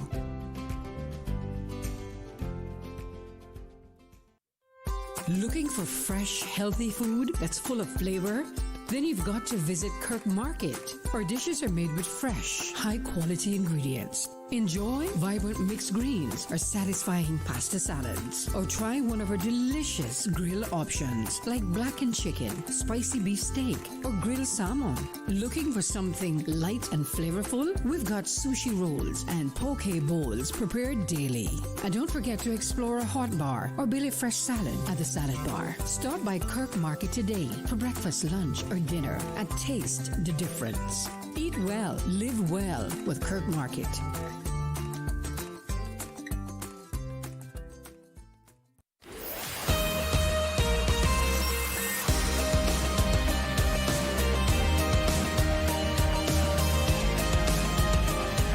For the Record with ORRETT Connor.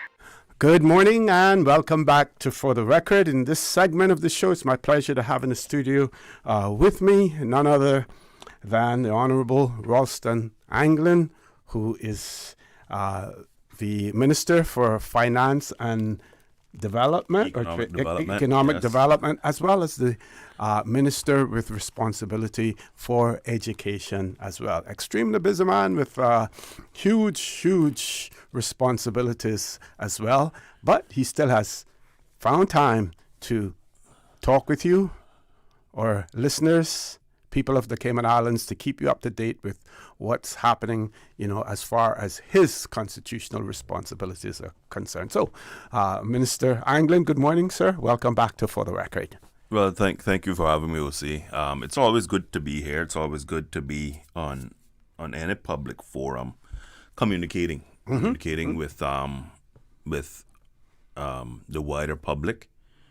A key part of governance is ensuring that you have that frequent communication. And that communication can take many forms: press releases, videos, appearances like this on talk shows.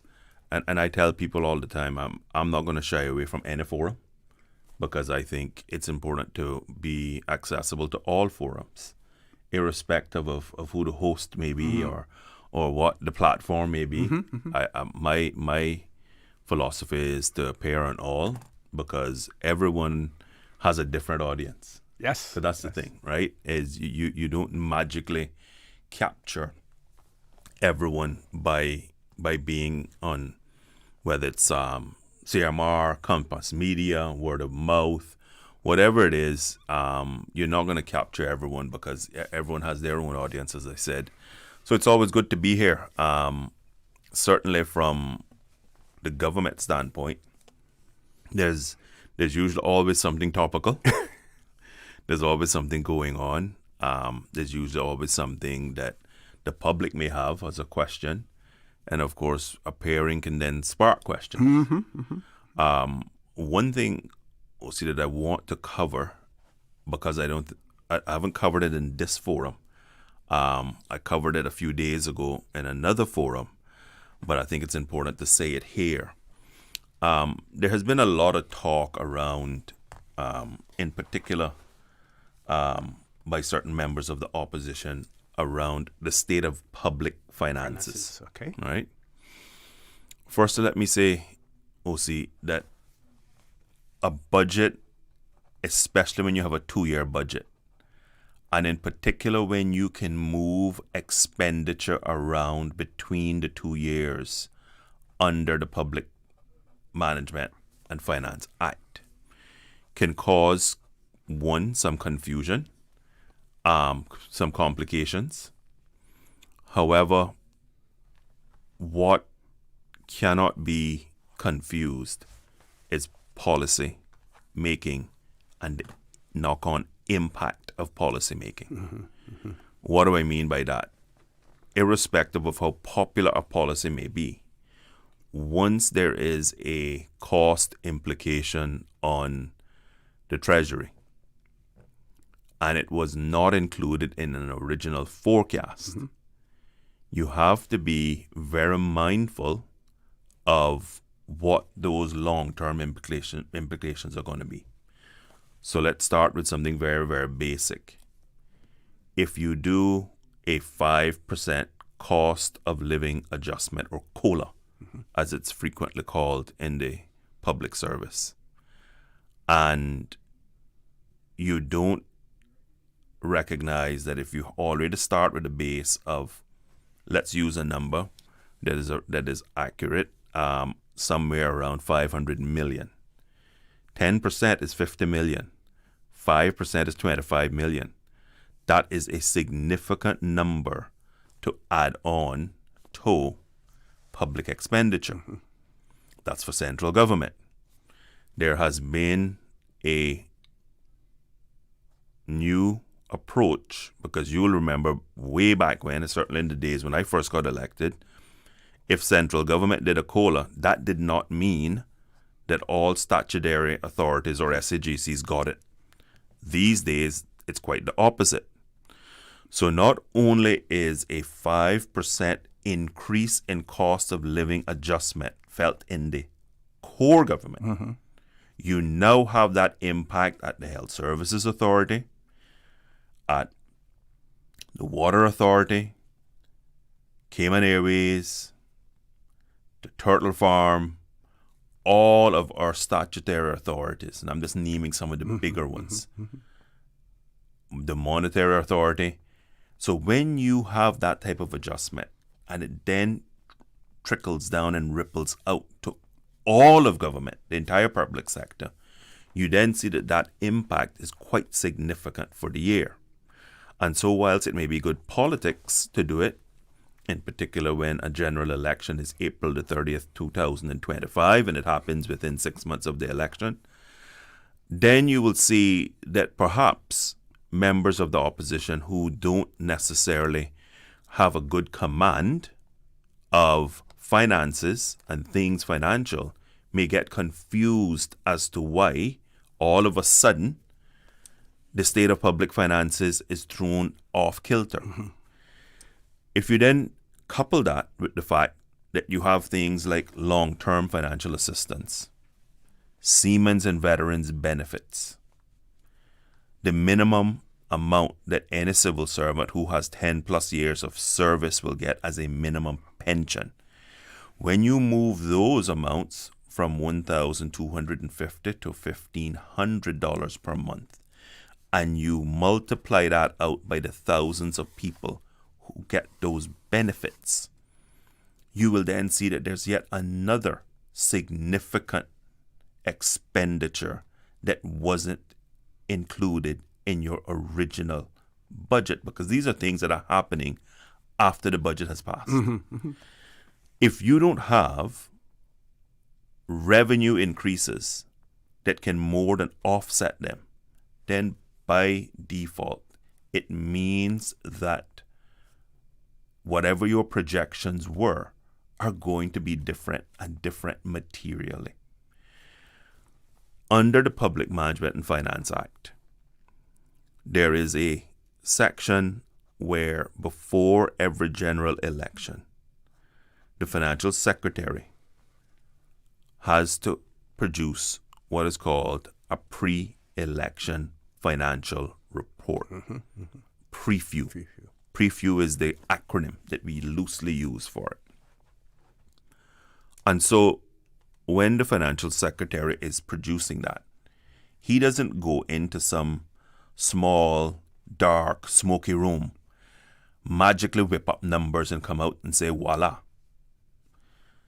What the financial secretary has to do is to go to all ministries, all portfolios, all offices across the public sector and gather the information as to what their budgets look like and what their budgets are projected to be.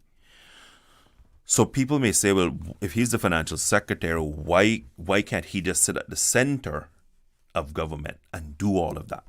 Well, at the ministry level, we have decentralized. We've gone 2 decades into decentralization of the human resources function and the accounting function. All major ministries, portfolios, and even some offices have HR officers, accounting officers, CFOs, deputy CFOs, and other accounts officers housed within those ministries. They are the ones who know their agency and know what the projected expenditures will be in their agency. Let me give it just a simple example. When the financial secretary will go out and ask for what we loosely call in government returns, financial returns from those varying ministries and agencies, each of those CFOs and chief officers then look on and they look at their budget and they may say, right now we have 5 unfilled posts, but those posts are critical to the operation of government because people don't get onboarded or leave the government conveniently and to coincide with things like previews, general elections, or otherwise. People are getting onboarding because there's been an advertisement and then there's a successful candidate. People are retiring. People are moving on to other jobs. Humans are dynamic, and so they're moving in and out of the public service.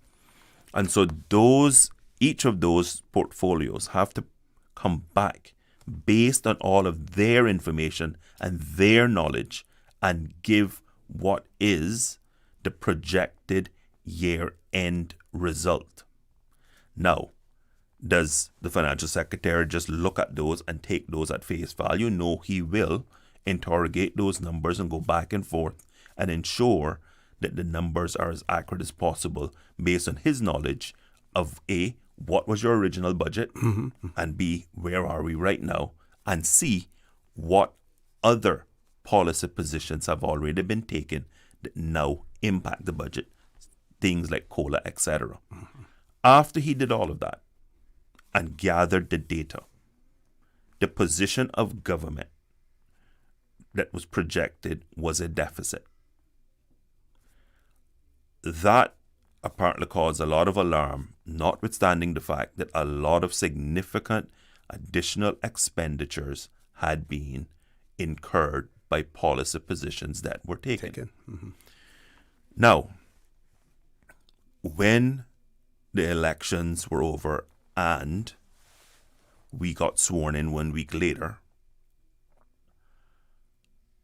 I took the decision that I wanted to get an update. The preview was back in March. There had already been noise around the preview. And I wanted to determine and get a gauge for what sort of corrective actions. Because I couldn't just come in and say, okay, we're now May 6th, we're now sworn in. Here's all the things I want to recommend to Cabinet without getting a good understanding from myself. So after looking at the state of play, a request was made of the Ministry of Finance to go back out to ministries and portfolios again and determine what were the current returns.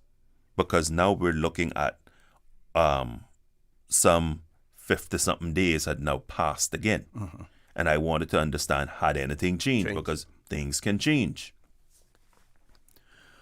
When that was done, what was most alarming was that those returns, if we had lived by what was submitted back by ministries and portfolios at that point in time in May, would have produced somewhere around a $60 million deficit. That is where this $60 million deficit that Mr. Panton came on the show and made reference to. Not that we had come out publicly, that I had come out publicly and said, oh, there will be. Mm-hmm. Mr. Panton is part of the administration, and when I gave an update in caucus, I made mention that given those latest returns, if we didn't take corrective actions, that was a material shift to the negative versus the preview. Mm-hmm. Now, let's be honest and let's be fair. See, you've been at the core of government. Sometimes what will happen is when you send out for those returns,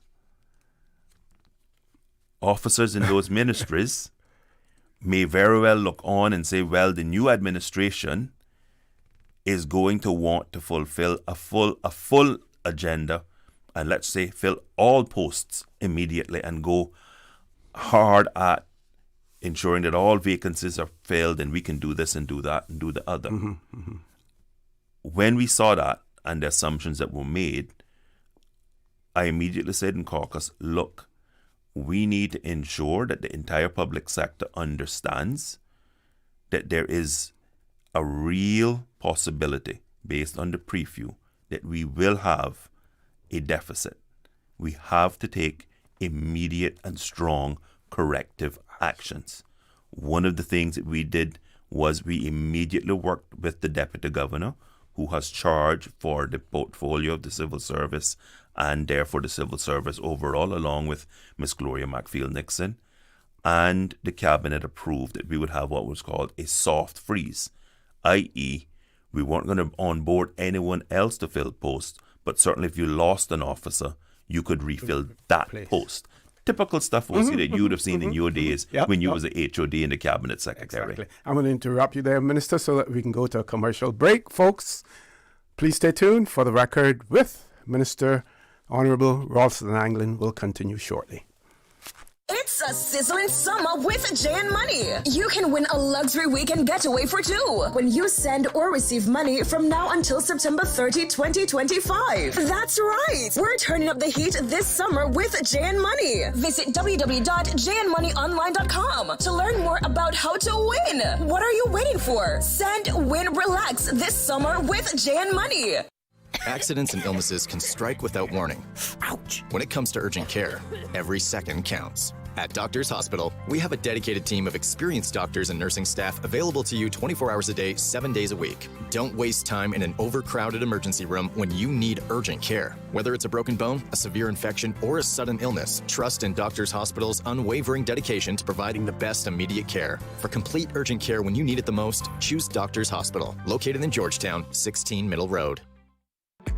Shipping to the Cayman Islands is fast, reliable, and seamless thanks to Cayman Airways Cargo. Need it faster than ocean freight? Cayman Airways Cargo offers multiple cargo flights to Grand Cayman from Miami weekly, so your packages, whether big, small, or in between, will arrive in no time. You can even use a Cayman Airways Cargo US address for your online shopping. Cayman Airways Cargo is also the only carrier providing air freight services for Cayman Brac and Little Cayman. Contact us today and see why Cayman Airways Cargo was voted as Cayman's best cargo and logistics company in the Best of Cayman Awards. For details, visit caymanairways.com/cargo.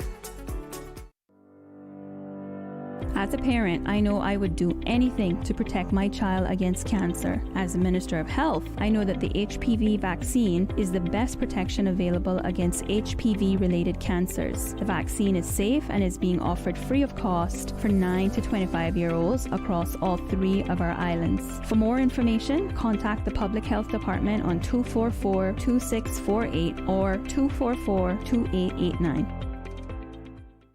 Can you imagine your home completely organized? At Brand Source Custom Closets, we can. We specialize in designing and building custom closets and storage units for any room in your home, including the garage. With tailored designs and custom LED lighting solutions to fit your lifestyle and budget, our custom closets expert is committed to enhancing the value of your home with a solution that is uniquely yours. Visit our showroom or call 623-6774 to schedule a no-obligation appointment with our design expert. Brand Source Custom Closets, 209 Dorsey Drive, Industrial Park. My mom's a superhero. She always knows what to do when I feel icky. Yesterday, we went to West Bay Pharmacy, and they had everything she needed. Medicine, my favorite Band-Aid with dinosaurs, and even flavored vitamins. Mom says they keep our family healthy. I think they're magic. Don't tell anyone. I think superhero shop at West Bay Pharmacy. West Bay Pharmacy, where the superheroes shop. West Bay Pharmacy and Centennial Towers. Convenient quality care is just around the corner. Looking for fresh, healthy food that's full of flavor? Then you've got to visit Kirk Market. Our dishes are made with fresh, high-quality ingredients. Enjoy vibrant mixed greens or satisfying pasta salads. Or try one of our delicious grill options like blackened chicken, spicy beef steak, or grilled salmon. Looking for something light and flavorful? We've got sushi rolls and poke bowls prepared daily. And don't forget to explore a hot bar or Billy Fresh salad at the salad bar. Stop by Kirk Market today for breakfast, lunch, or dinner and taste the difference. Eat well, live well with Kirk Market. Good day, Cayman. This is Lucille Seymour.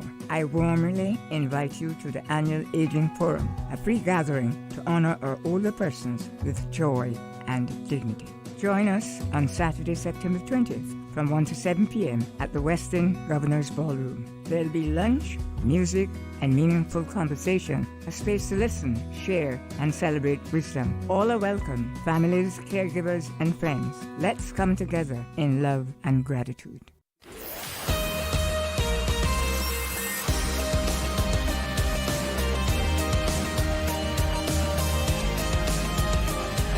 For the Record with ORRETT Connor.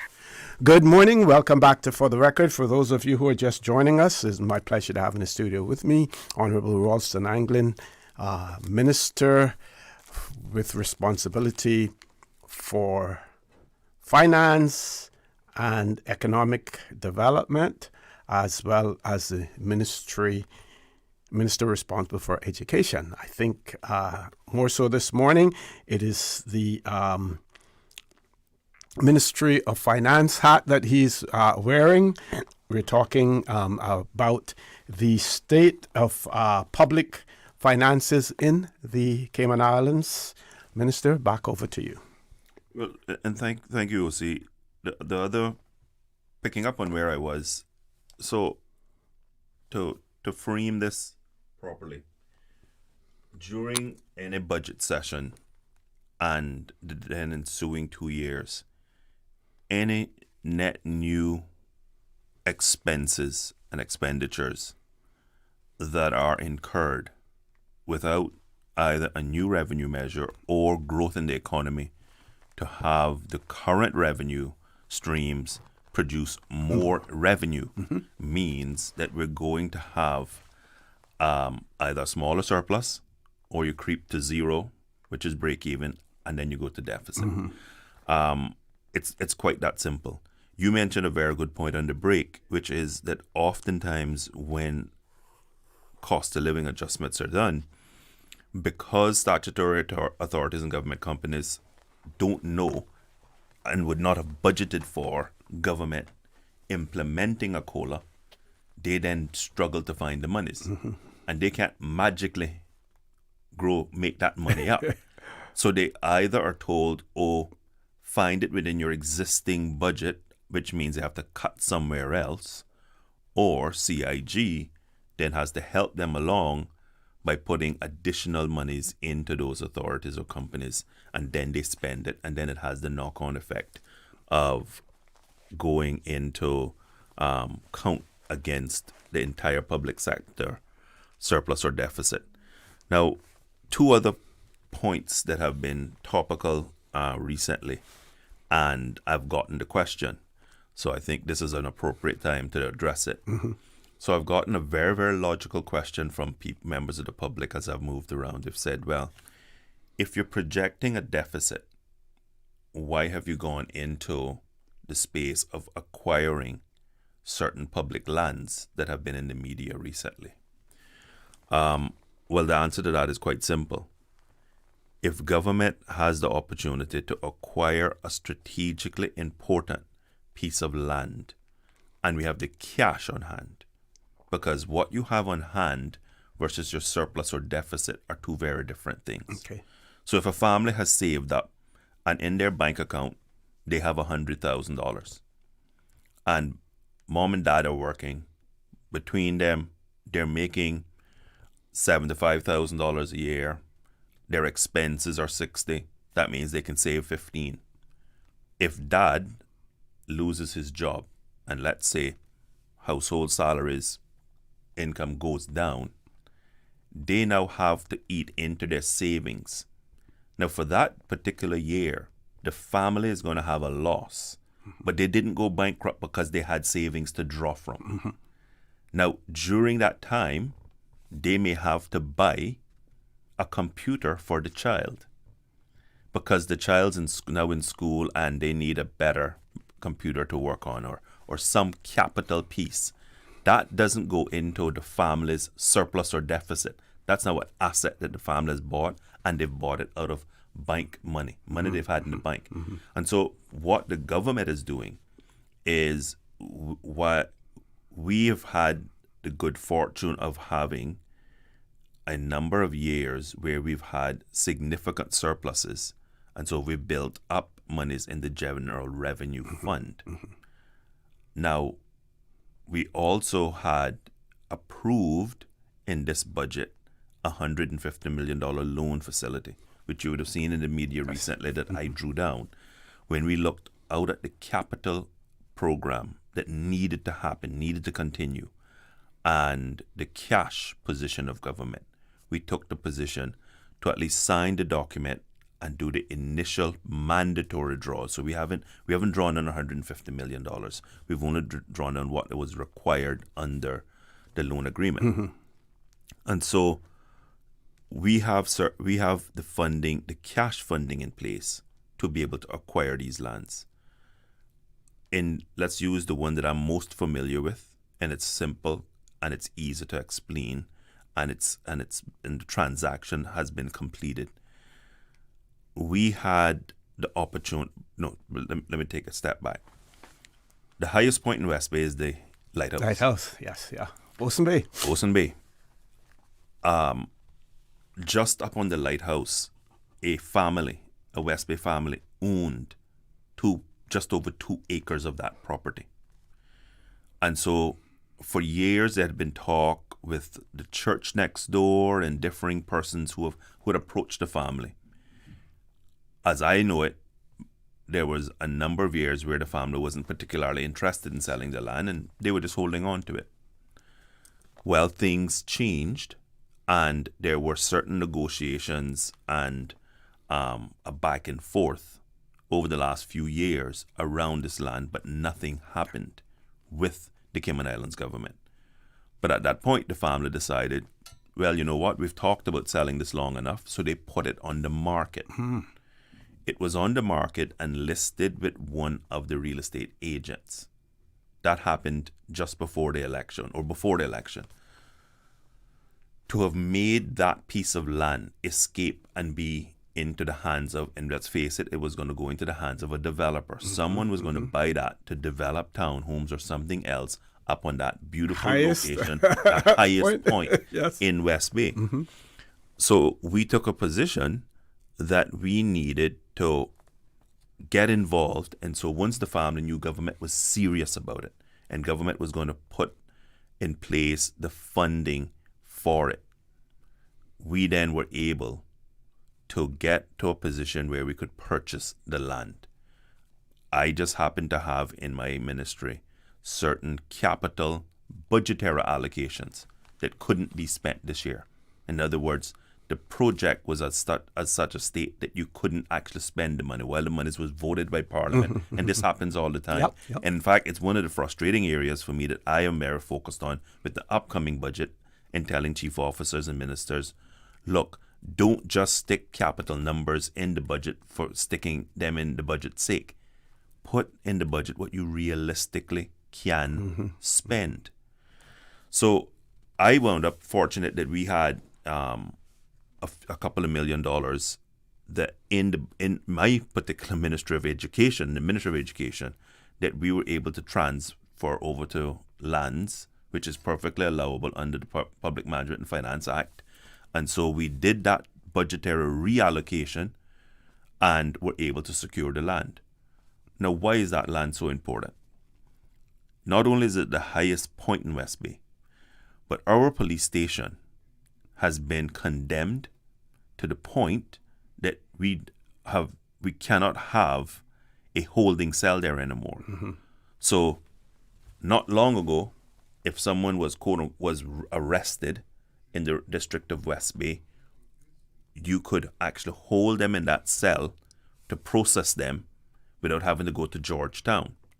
Well, the entire facility was in such bad condition that when it was inspected by the prisons inspectorate, it was deemed to be less than humane. And so not only did we have to close on the cell, but that police station is extremely old and is in need, we are in need of a new police station. A proposal was made that the new police station be in the swamp of the bypass. The public has, the West Bayers have been very much against this for a good number of years, hence the reason nothing has happened with it.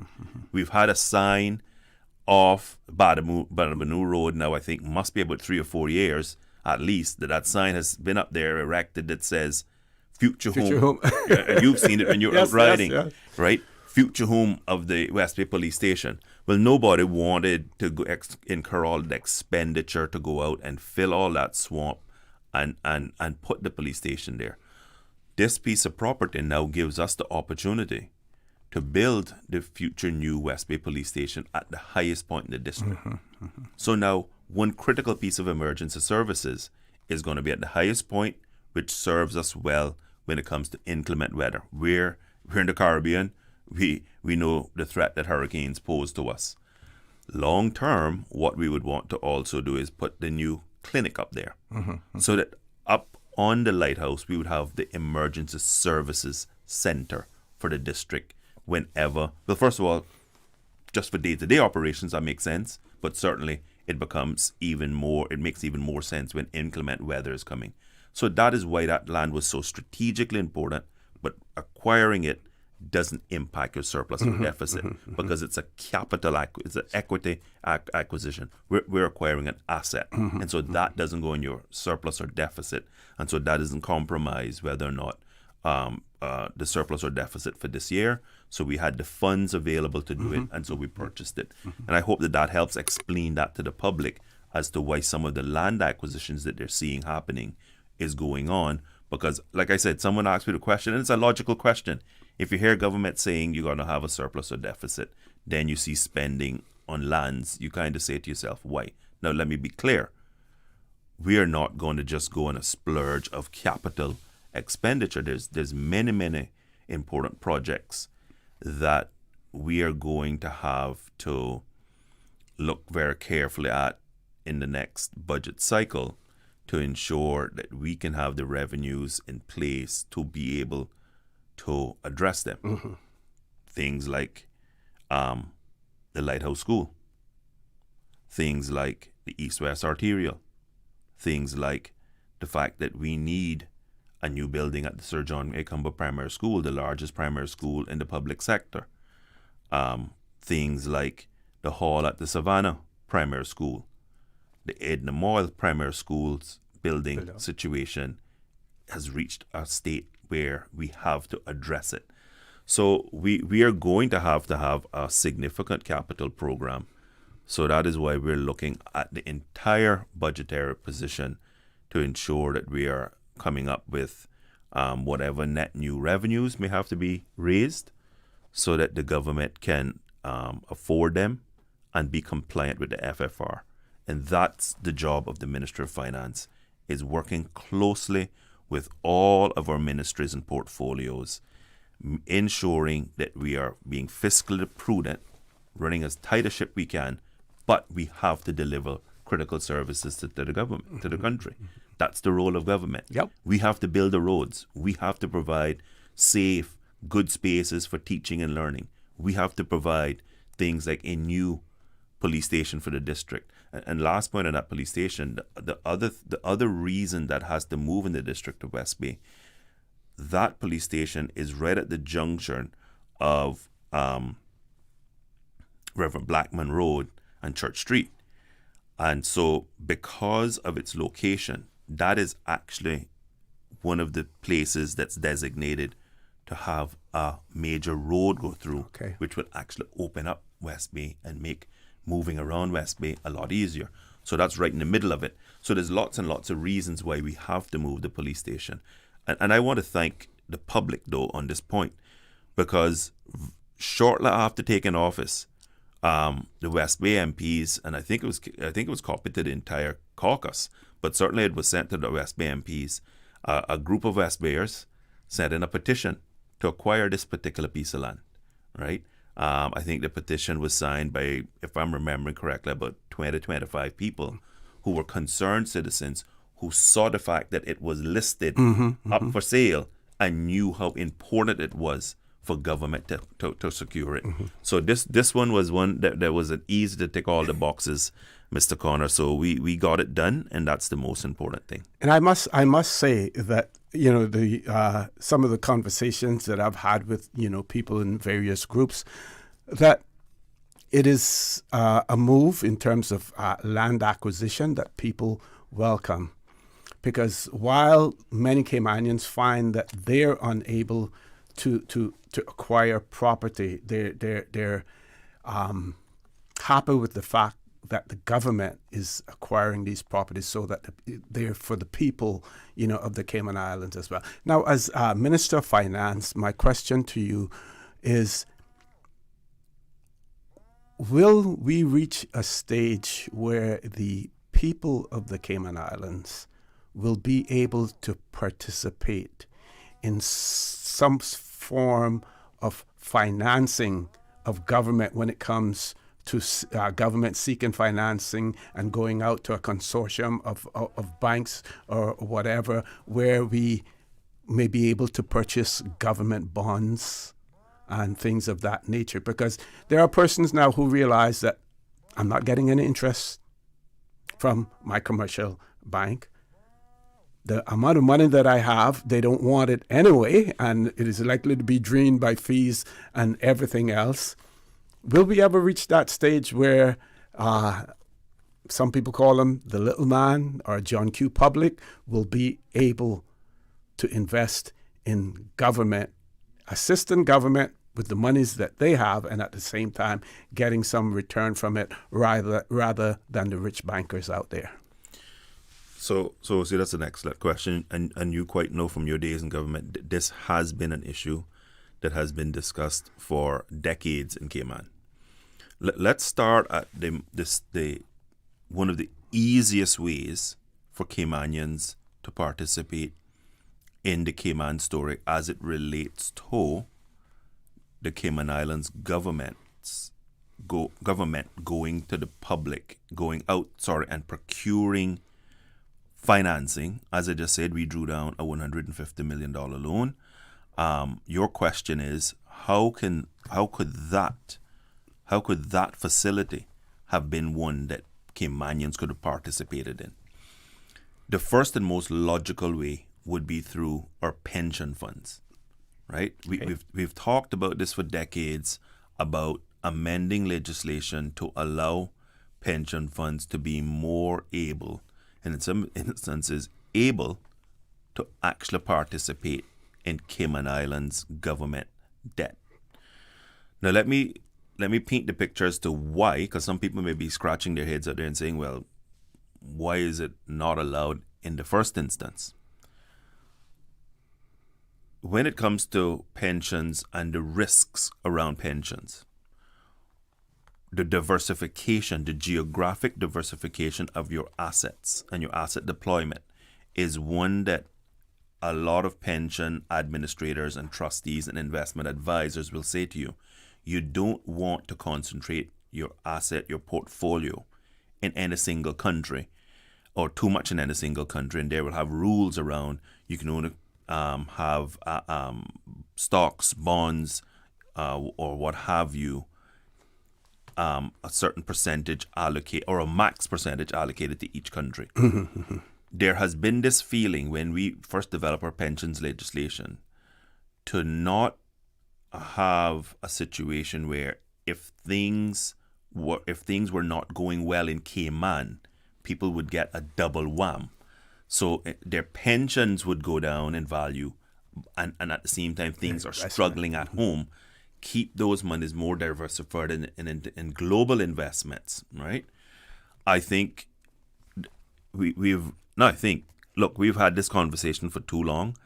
There needs to be a relook and ensure that the capacity is there. Not that you force it or mandate it, but certainly you have the capacity to at least take up a portion of your portfolio. Now, some is allowed right now. Yeah. What people have asked for is maybe increasing that. Now, direct bond issuances to the public, that's a different kettle of fish. Usually, bonds are issued in what is called tranches. So typically, you're going to have bonds issued, but you have a minimum investment requirement. In other words, you can't walk up with $251.89 and say, let me buy some bonds. Yes. Like you could a lot of instances with if you had an online Ameritrade account and you simply wanted to invest and you could then buy a couple of shares of this, a couple of shares of that for whatever your amounts of monies were. We do need to take a look and decide whether or not we want to go down that road of perhaps having a bond issuance and have it allocated into a couple of different classes. Yeah. So you could have an investor class where the minimum investment, let's say, is $100,000, and so entities or well-to-do persons could invest and buy CIG bonds.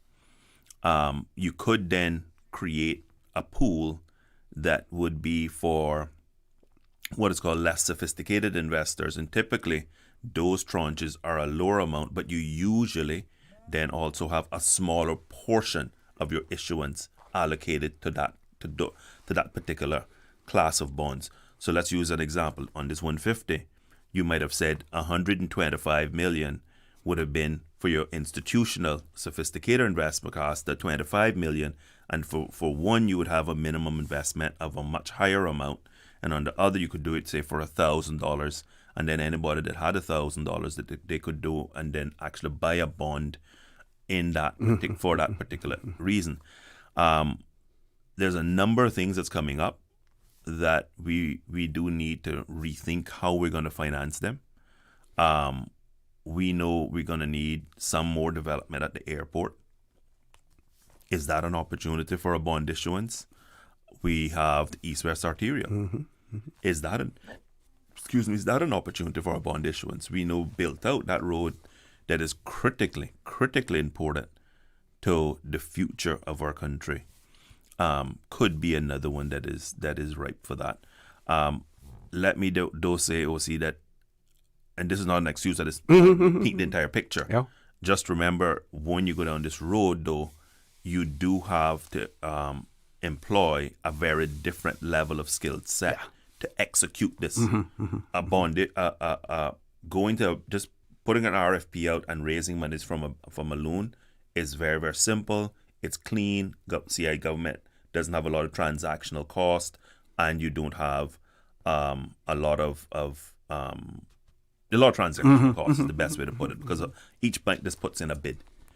When you go a bond issuance, you do have to then hire on an investment manager, a trustee, and all of the service providers who have to then execute that. and it becomes very different. That's not saying it shouldn't be something we look at.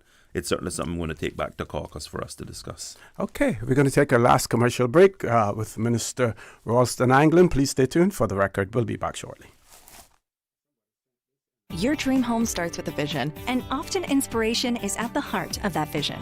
Brand Source Home Gallery's in-house designers are here to help bring your vision to life. Whether you're remodeling or building a new home, Brand Source Home Gallery is your one-stop solution. Explore their kitchen cabinets, sinks, faucets, bath fixtures, tubs, vanities, and more. Let Brand Source's designers help and inspire you with your next project. Call 623-5000 and schedule an appointment with a design expert at Brand Source Home Gallery, Dorsey Drive, Industrial Park, serving Cayman for 50 years. Shipping to the Cayman Islands is fast, reliable, and seamless thanks to Cayman Airways Cargo. Need it faster than ocean freight? Cayman Airways Cargo offers multiple cargo flights to Grand Cayman from Miami weekly, so your packages, whether big, small, or in between, will arrive in no time. You can even use a Cayman Airways Cargo US address for your online shopping. Cayman Airways Cargo is also the only carrier providing air freight services for Cayman Brac and Little Cayman. Contact us today and see why Cayman Airways Cargo was voted as Cayman's best cargo and logistics company in the Best of Cayman Awards. For details, visit caymanairways.com/cargo. Did you know that Doctors Hospital provides urgent care services 24 hours a day, 7 days a week? And Doctors Hospital's urgent care physicians have access to the most advanced MRI and CT imaging in the Caribbean, providing reliable diagnostics when you need it most. When you need quality urgent care for an illness or injury, Doctors Hospital is here for you 24/7. Whether it's a migraine, chest or abdominal pain, shortness of breath, broken bones, or another urgent need, Doctors Hospital at the top of Walker's Road. Urgent care right now. When a hurricane hits, unexpected costs can add up fast. Homeowners are usually out of pocket for these costs to get supplies or make minor repairs. But with Cineco's parametric coverage, you get automatic payouts within 2 to 3 weeks after a Category 3 or stronger storm, whether or not you have damage. Available only through Cineco Homeowners Insurance. Call 949-8101 or visit Cineco.ky for a quote. That's Cineco.ky to get a quote today. Cineco, keeping Cayman covered. Looking for fresh, healthy food that's full of flavor? Then you've got to visit Kirk Market. Our dishes are made with fresh, high-quality ingredients. Enjoy vibrant mixed greens or satisfying pasta salads. Or try one of our delicious grill options like blackened chicken, spicy beef steak, or grilled salmon. Looking for something light and flavorful? We've got sushi rolls and poke bowls prepared daily. And don't forget to explore a hot bar or Billy Fresh salad at the salad bar. Stop by Kirk Market today for breakfast, lunch, or dinner and taste the difference. Eat well, live well with Kirk Market.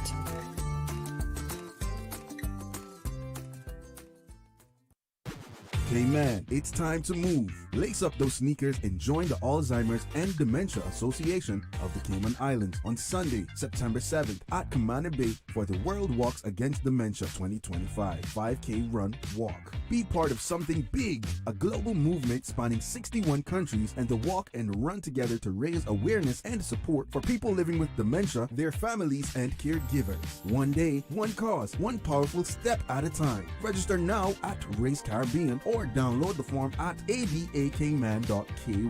Adults are $25 and children 17 and under or $10. Let's walk for those who can't. Let's walk for change. Let's walk against dementia. ADACI. Together, we're making a difference.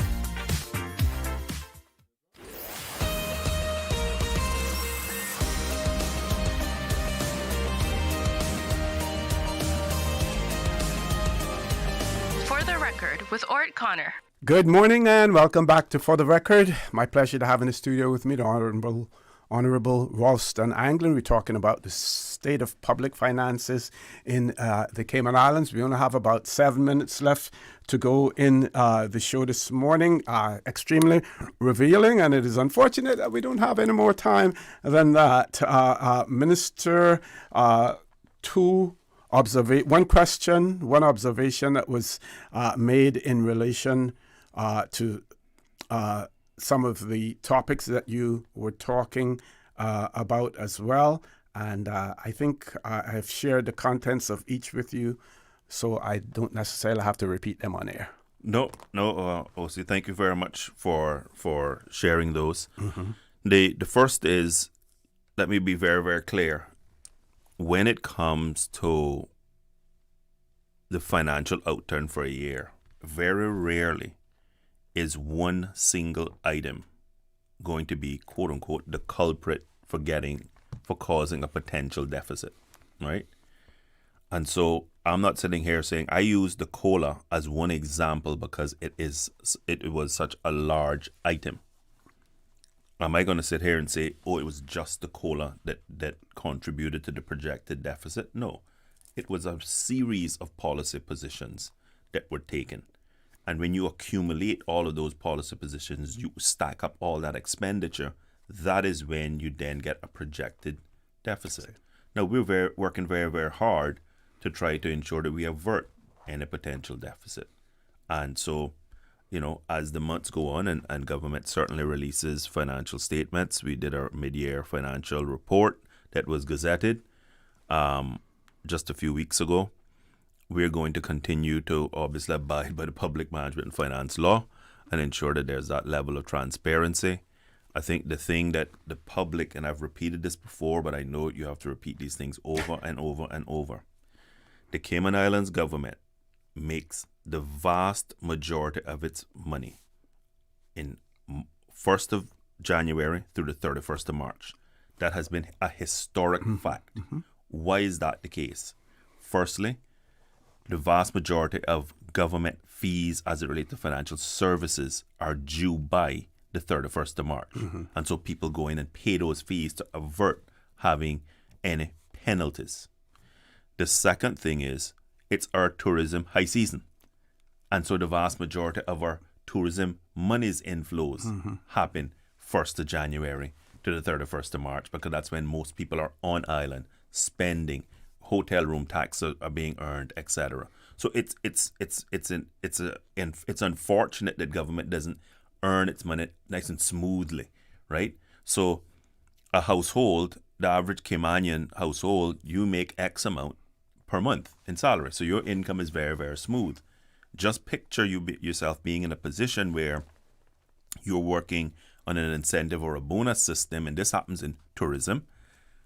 When do people make the vast majority of their gratuities? During the high season, where they then have to inch and pinch and keep monies in the bank to make it through the slow season. I can remember, God bless her soul, my mother doing this religiously every year because she used to clean homes up on Bogasan Road, right? And also clean rooms at a number of condominiums. And so because of that, I always remembered hearing her saying, oh, well, I got to keep this back. I got to keep this back. She had to keep it back because during her busy season, she knew there were going to be lean months to come. And so every month after March 31st, you can look back at decades. The Cayman Islands government, if you just look at the month in isolation, how much monies come in for that month? What do you spend for that month? Incur a monthly deficit. So what has always been the case is you try to ensure that you have enough, you've earned enough during 1 January to 31st March, that amount of money that you make, because you have a huge, what looks like a huge surplus at that point, because you made the vast majority of your money, right? For anyone out there, let's just say on average, you work in a job and it's $5,000 a month, $60,000 for the year. But you get every year, from 1st of January to the 31st of March, you're going to get an additional $40,000 as bonuses in that period. And you've received those funds. So you've made $5,000 in January, $5,000 in February, $5,000 in March, $15,000 plus your $40,000 of bonus. So at the end of at the end of March, you've actually made 40 plus your 15. You made 55,000 of your 100,000 for the year. You're going to make 60 in salary, 40 in your bonus. You can't then look at that and say, aha, I've made all this money. This is what I'm going to make for the rest of the year. And just spend recklessly. Yes. You know that the rest of the year now you're just going to go back down to your 5,000 a month. And so that's what happens in our public finances. And Everyone knows this, and that's why when people say, well, can't you just easily project out and know exactly where you're going to be? No, because these next, and now we're down to September, October, November, December, we're down to the last third of the year. We have to continue to keep a close rein and keep a close watch to ensure we can get this, try to land 2025 in a surplus position, is work as hard as we can. However, given the preview and where we're at, we clearly understand that there may be a deficit. That's just the reality of it, and we just got to work hard to see if we can avert it or not.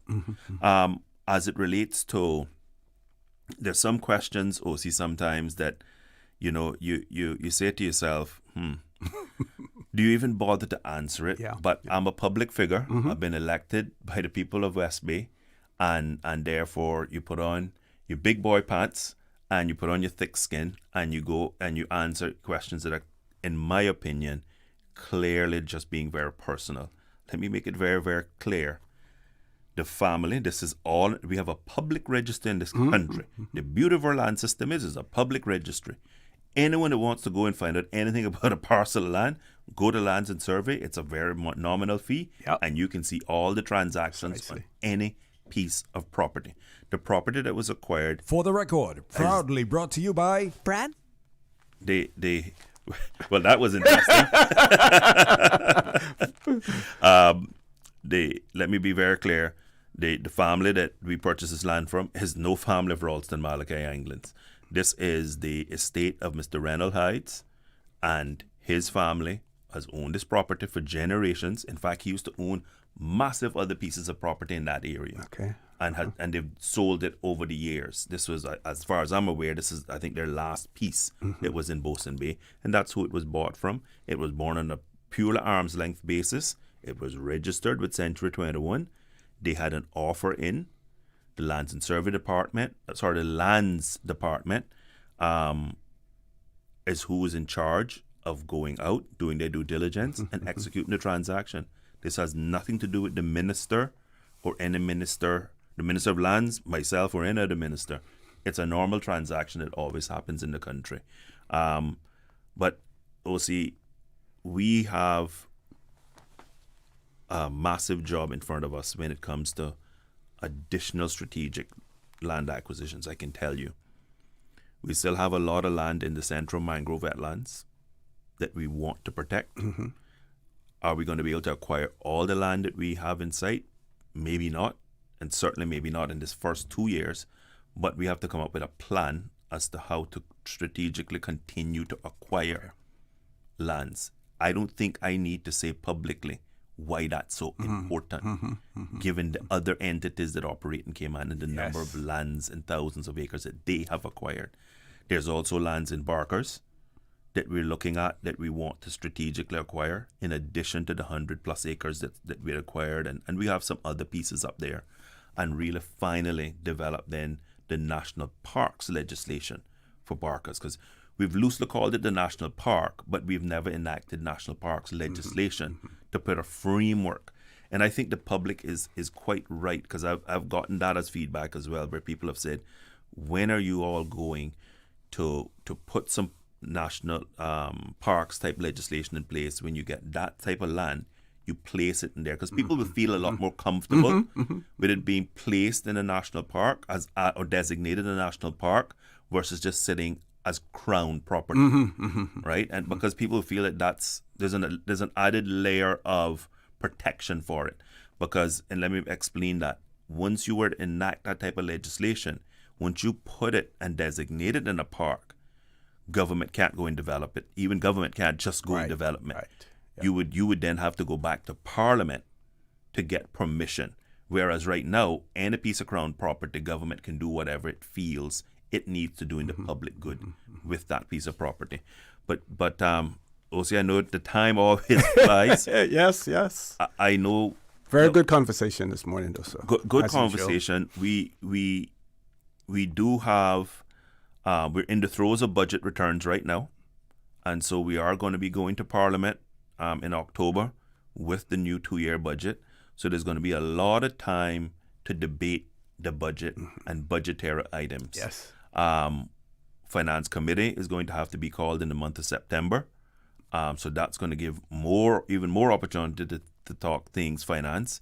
I just thought with some of the murmurings that were around the place that it would be good just to clarify how things got and who said what, just to set that piece of, no pun intended, set the record straight on those items. But I certainly want to come back because there are some massively important issues for me to come on to talk about as it relates to education. And there's also a number of projects that caucus has approved for the Ministry of Finance to undertake. And once all of those are bedded down, because a number of those will involve some work being allocated to a parliamentary secretary in economic development, so that some of that work can be driven forward. Because I've said I'm not leaving any stone unturned. The budget process has to be strengthened. Revenue projecting have to be strengthened. We have to ensure that just how the SPS interfaces with the actual budget makes more sense and is more transparent, and we don't have a lot of rebudgeting and rework. We also have to look at our financial reporting standards. We chose IPSAS, International Public Sector Accounting Standards. I am of the personal view that we didn't necessarily pick the best standards for the Cayman Islands. And in particular, when we go to talk to the FCO, we speak from having one set of financial standards to report on, whereas the British government uses a very different set of standards. And so a lot of times people will say, well, why isn't unrecorded health liabilities, why are you getting an adverse opinion in the Cayman Islands on your financial statements, but that's what happened in the UK.